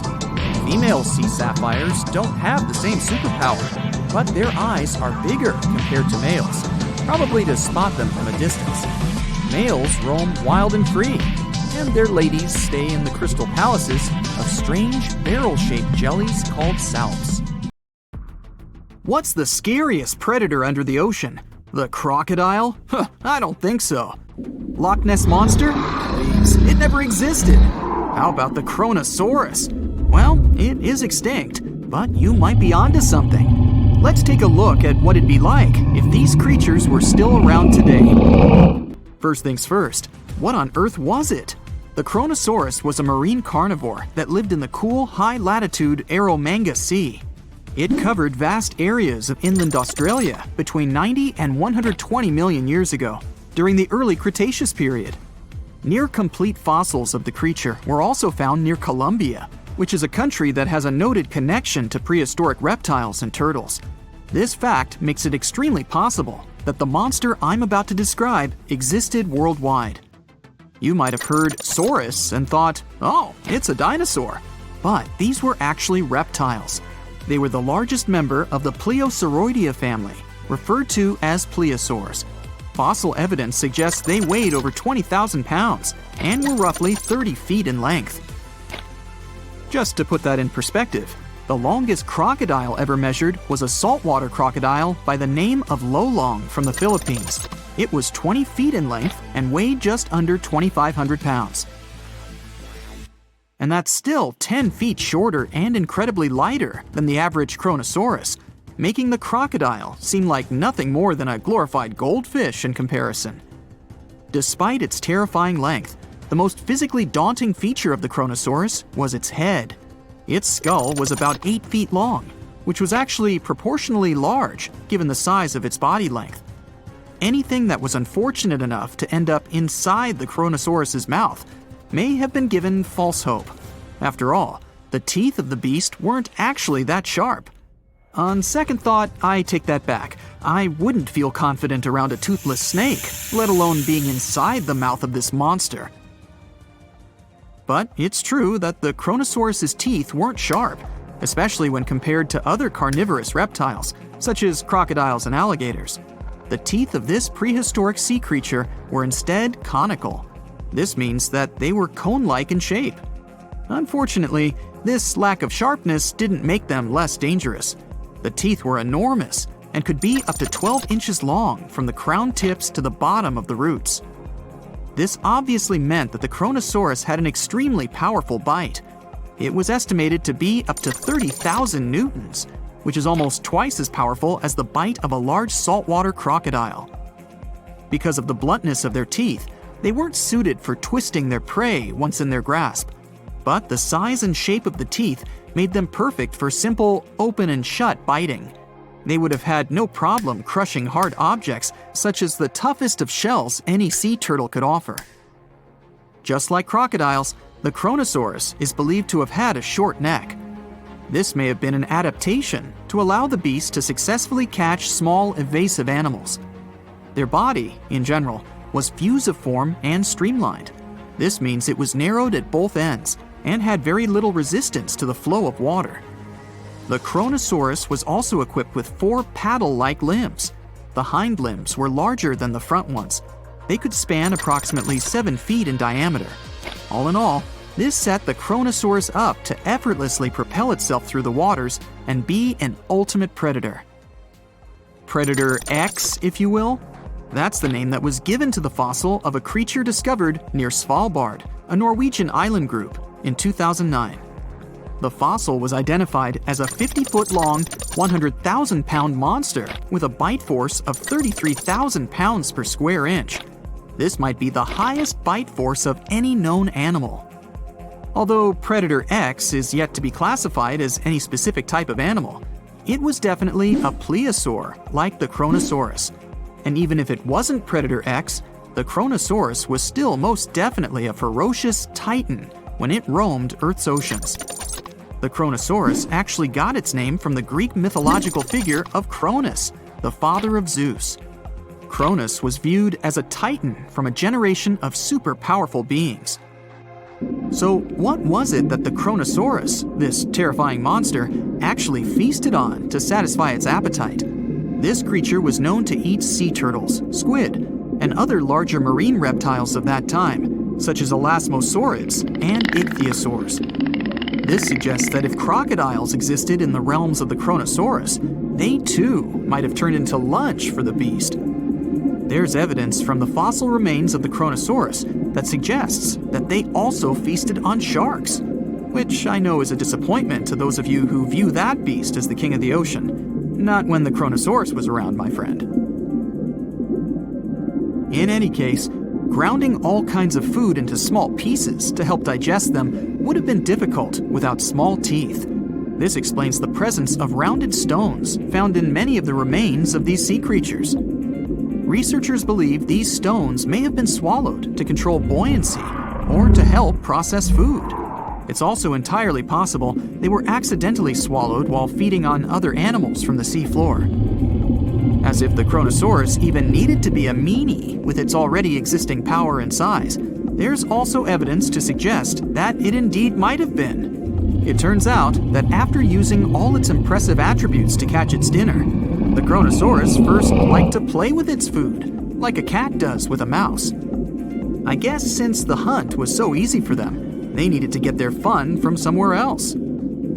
Well, I think now you should have a good idea about these creatures. So let's ask ourselves what it would be like if they were still around today. And by the way, why aren't they? Well, the Kronosaurus was completely finished off by the same KT meteor that took out the dinosaurs 66 million years ago. But even before this catastrophic event, they were coming under increased pressure from an even bigger and more vicious family of carnivorous marine reptiles known as mosasaurs. You can't always be a top dog, I guess, or rather, top marine reptile.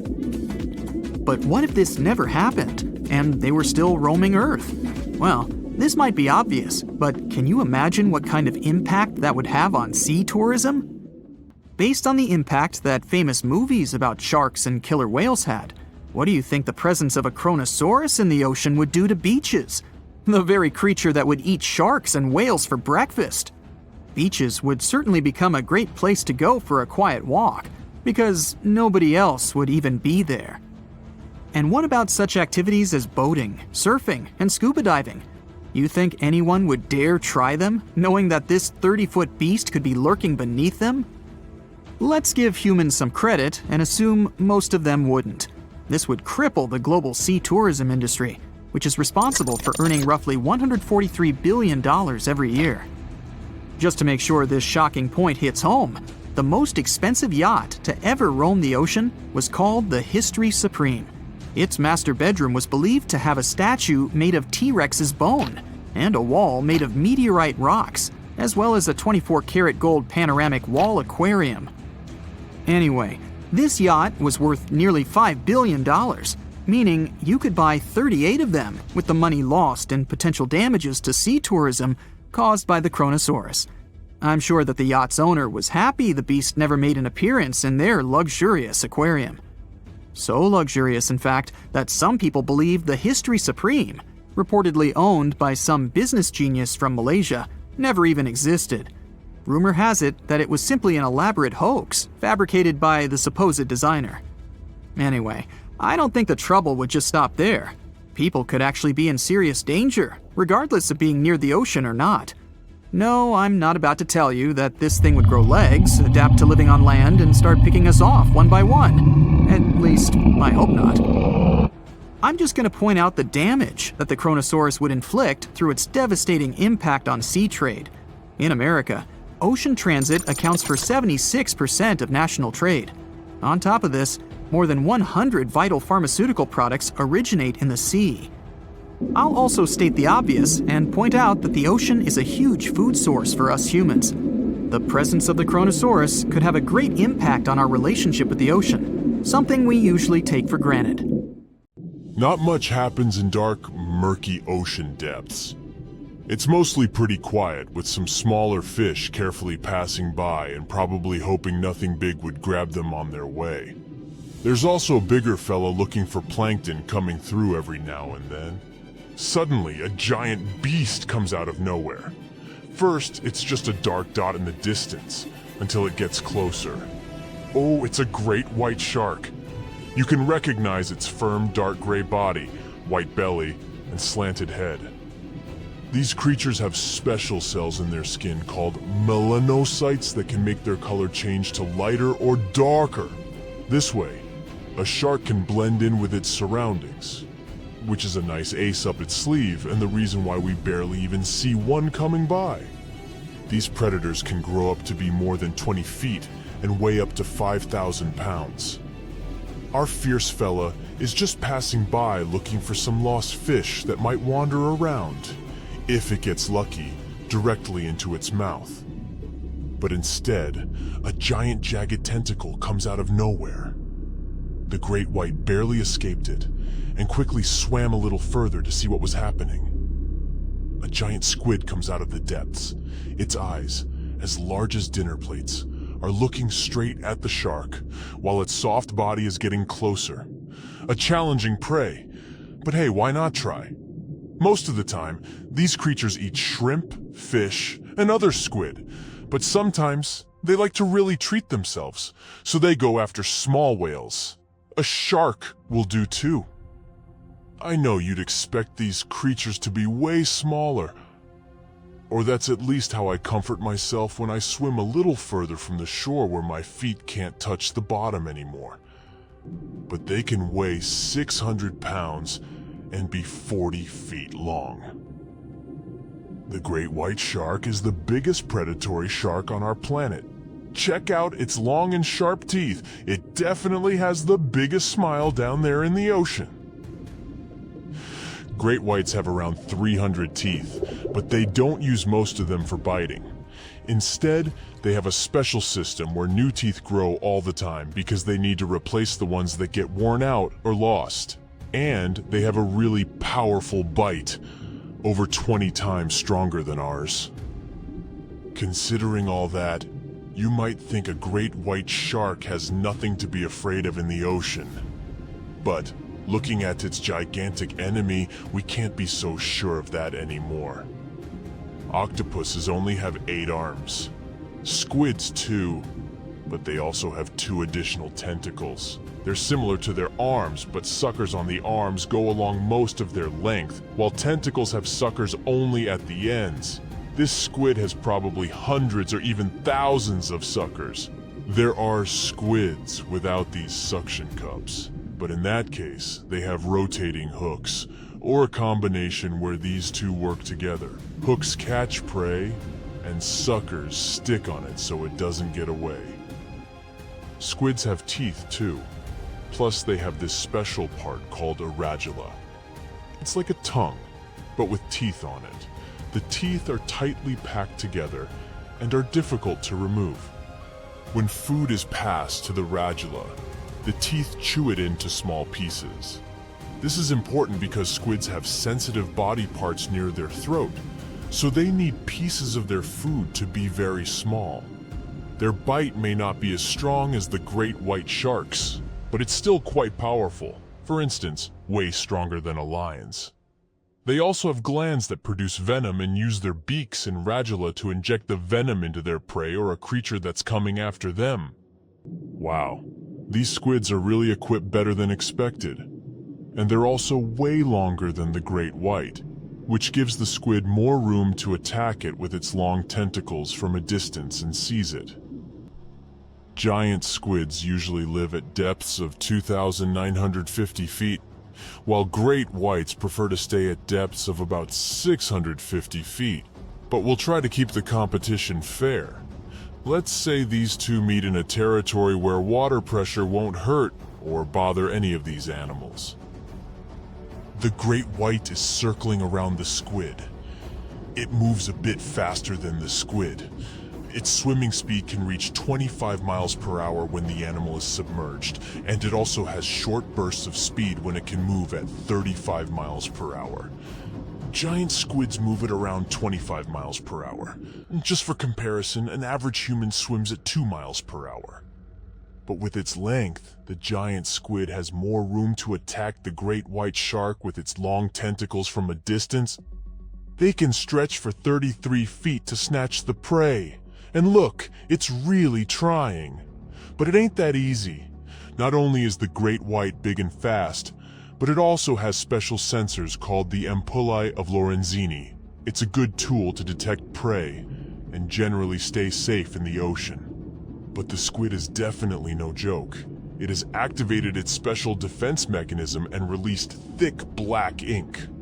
The great white is confused. The ink is like a smoke screen, which gives the squid enough time to get away.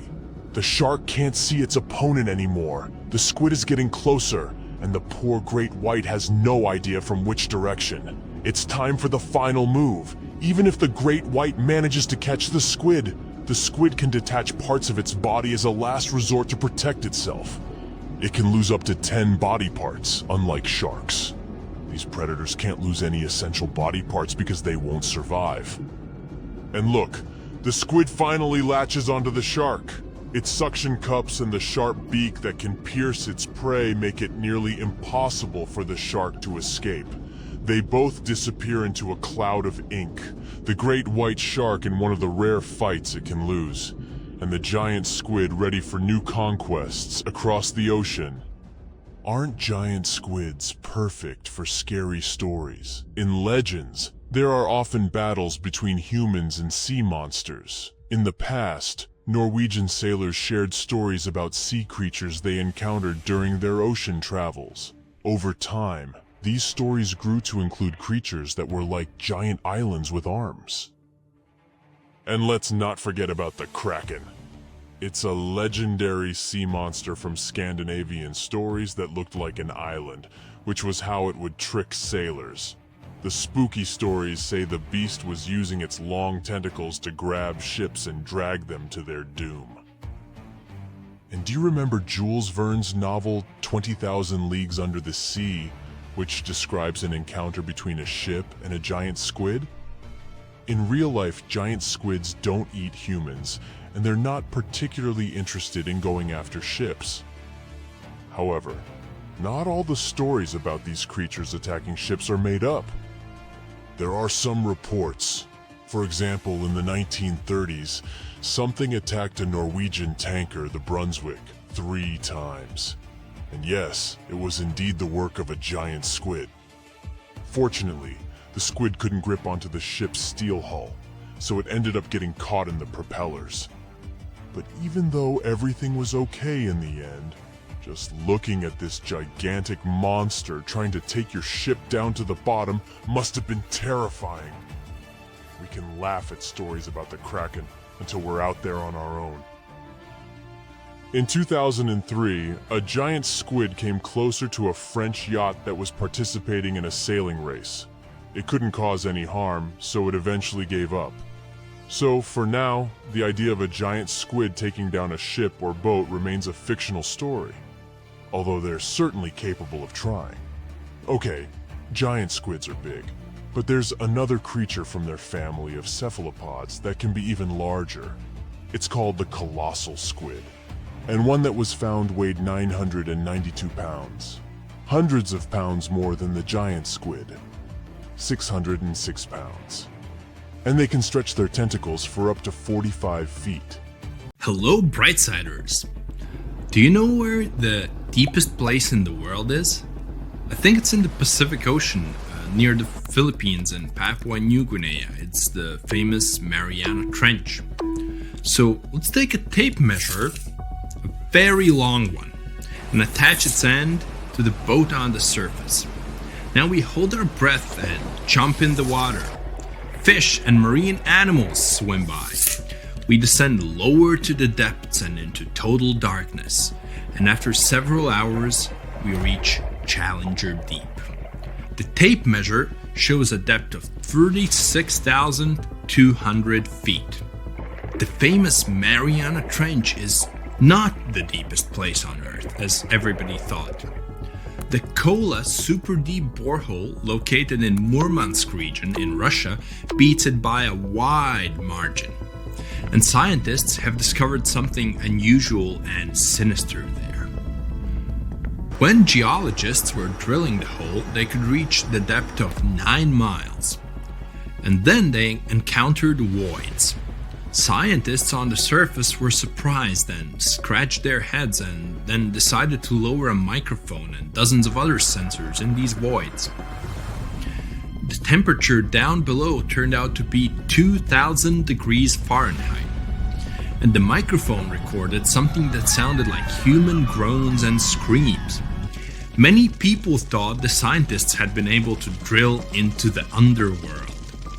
The shocked people up above had already begun to panic, but suddenly an unknown creature jumped out of the drill pipe.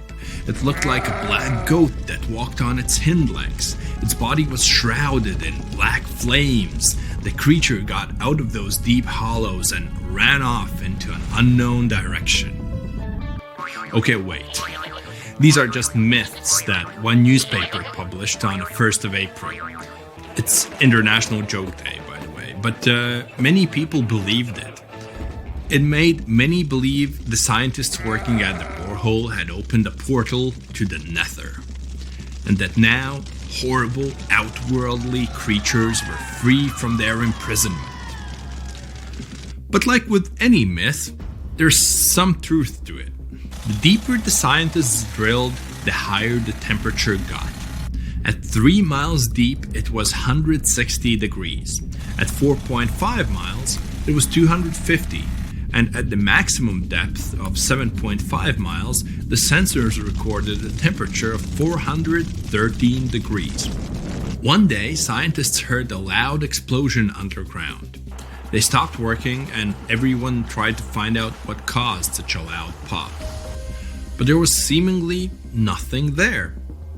After a while, they continued drilling deeper, and at the same depth, no accidents happened. The drilling began in May 1970. They passed the first 4.5 miles quite easily, and it was primarily hard granite rock. It was like drilling through a hard wall. But then their drill went into softer layers, and the shaft of the hole began to crumble. It was like drilling in wet sand. Every time the workers took the drill out, there was a risk that the hole would collapse under its own weight.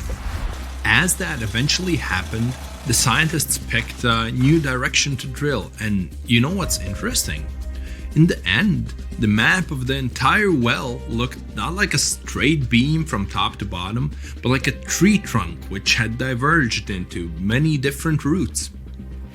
9 years later, scientists reached the depth of 31,400 feet and broke the world record for the deepest borehole. By 1983, they made it another 8,000 feet deeper. After a brief pause in the work, there was an accident. A part of the drill broke away from the main body and remained in the borehole. For several months, scientists tried to extract the drill, but nothing worked, and they had to return to the depth of 4.5 miles and start all over again. The drill was divided into sections, and one such unit could only last about 4 hours before it had to be replaced. In terms of depth, that was only about 32 feet of drilling. Then the drill was lifted to the surface, replaced, and lowered back down. On average, the drilling speed was about 200 feet per month. That's like a 20-story building.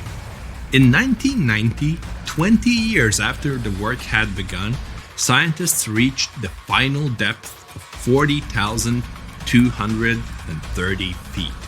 That's like 100 soccer fields down. And after another accident, the work stopped. Guinness World Records registered the Kola Super Deep Borehole as the deepest borehole in the world. It's like Mount Everest plus 9 Empire State Buildings on top of it. One of the most unusual discoveries at the Kola Super Deep Borehole was that the soil at the depth of about 2 miles almost perfectly matches the composition of the surface of the moon. It has given us more insight into how our ancient satellite appeared and formed. It seems that in the early stages of Earth's formation, a giant asteroid crashed into our planet. With that kind of force, it caused an explosion so powerful that part of our planet broke off and flew upward.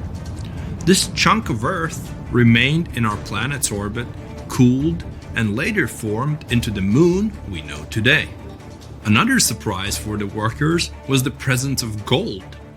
There was about 2.5 ounces of gold for every ton of soil lifted.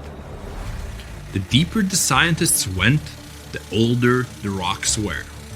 In layers of rock about 2.8 billion years old, they found fossilized remains of living organisms. It made the world of science bubble with excitement, as it meant that life on our planet appeared 1.5 billion years earlier than first thought. In the early 1990s, they shut down the drilling project. Gradually, the buildings around the borehole and the drilling equipment were lost. Today, a lot of tourists visit the place. It's because of those same myths about creatures from the underworld. Yes, there's a hole 7.5 miles deep under that rusty lid. But the scientists working there never reached their goal. They wanted to drill into the Earth's mantle, but to do that, they would have had to dig down to a depth of about 44 miles. At 200 feet per month, it would have taken as long as 80 years. That's assuming no accidents happened.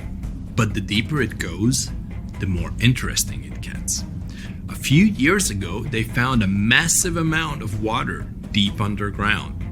Somewhere up to 370 miles down, there's a substantial ocean billions of years old, and the amount of water there is several times greater than in all the oceans, seas, and rivers combined on the surface of Earth. The water there is at a scorching 2,800 degrees Fahrenheit. But because it's under a tremendous pressure, it doesn't evaporate. It's encased in a crystalline structure of minerals. This ocean was formed in the early stages of our planet's development, when there was only hot lava and debris of space bodies around. But the most exciting thing you can find by drilling is living organisms. They've been there in isolation for billions of years, and they can give us clues as to how life came into being in the first place. Scientists in Antarctica have created a similar borehole. An entire lake half the size of Lake Ontario was discovered under the thick ice. The amount of water in this lake is only 3.5 times less than in the Lake Baikal, the largest lake on Earth by volume. The ice that hides this lake is at least 20,000 years old, and the water beneath it has been isolated from the outside world for about 15 million years. While drilling, scientists lifted a chunk of ice from deep down below and found an unknown bacterium on it. Its genetic code was only 86% similar to known living organisms. That means that we've never seen bacteria like this before, or it had come from outer space. But that's just a theory. We know that these bacteria can live in unusual conditions and at water temperatures below freezing. The composition of underground lake water is also different from what we're used to. There's a lot more oxygen and carbon dioxide in it. Add to these conditions complete isolation, and we get living organisms that have developed and evolved in a completely different way. Do you understand what it means? The study of deep organisms may give us a clue as to whether life could exist beneath the ice on other planets or their moons. For example, Saturn's moon, Enceladus, has ice 24 miles thick. There may be an ocean underneath, which is heated by thermal springs. That's all for today.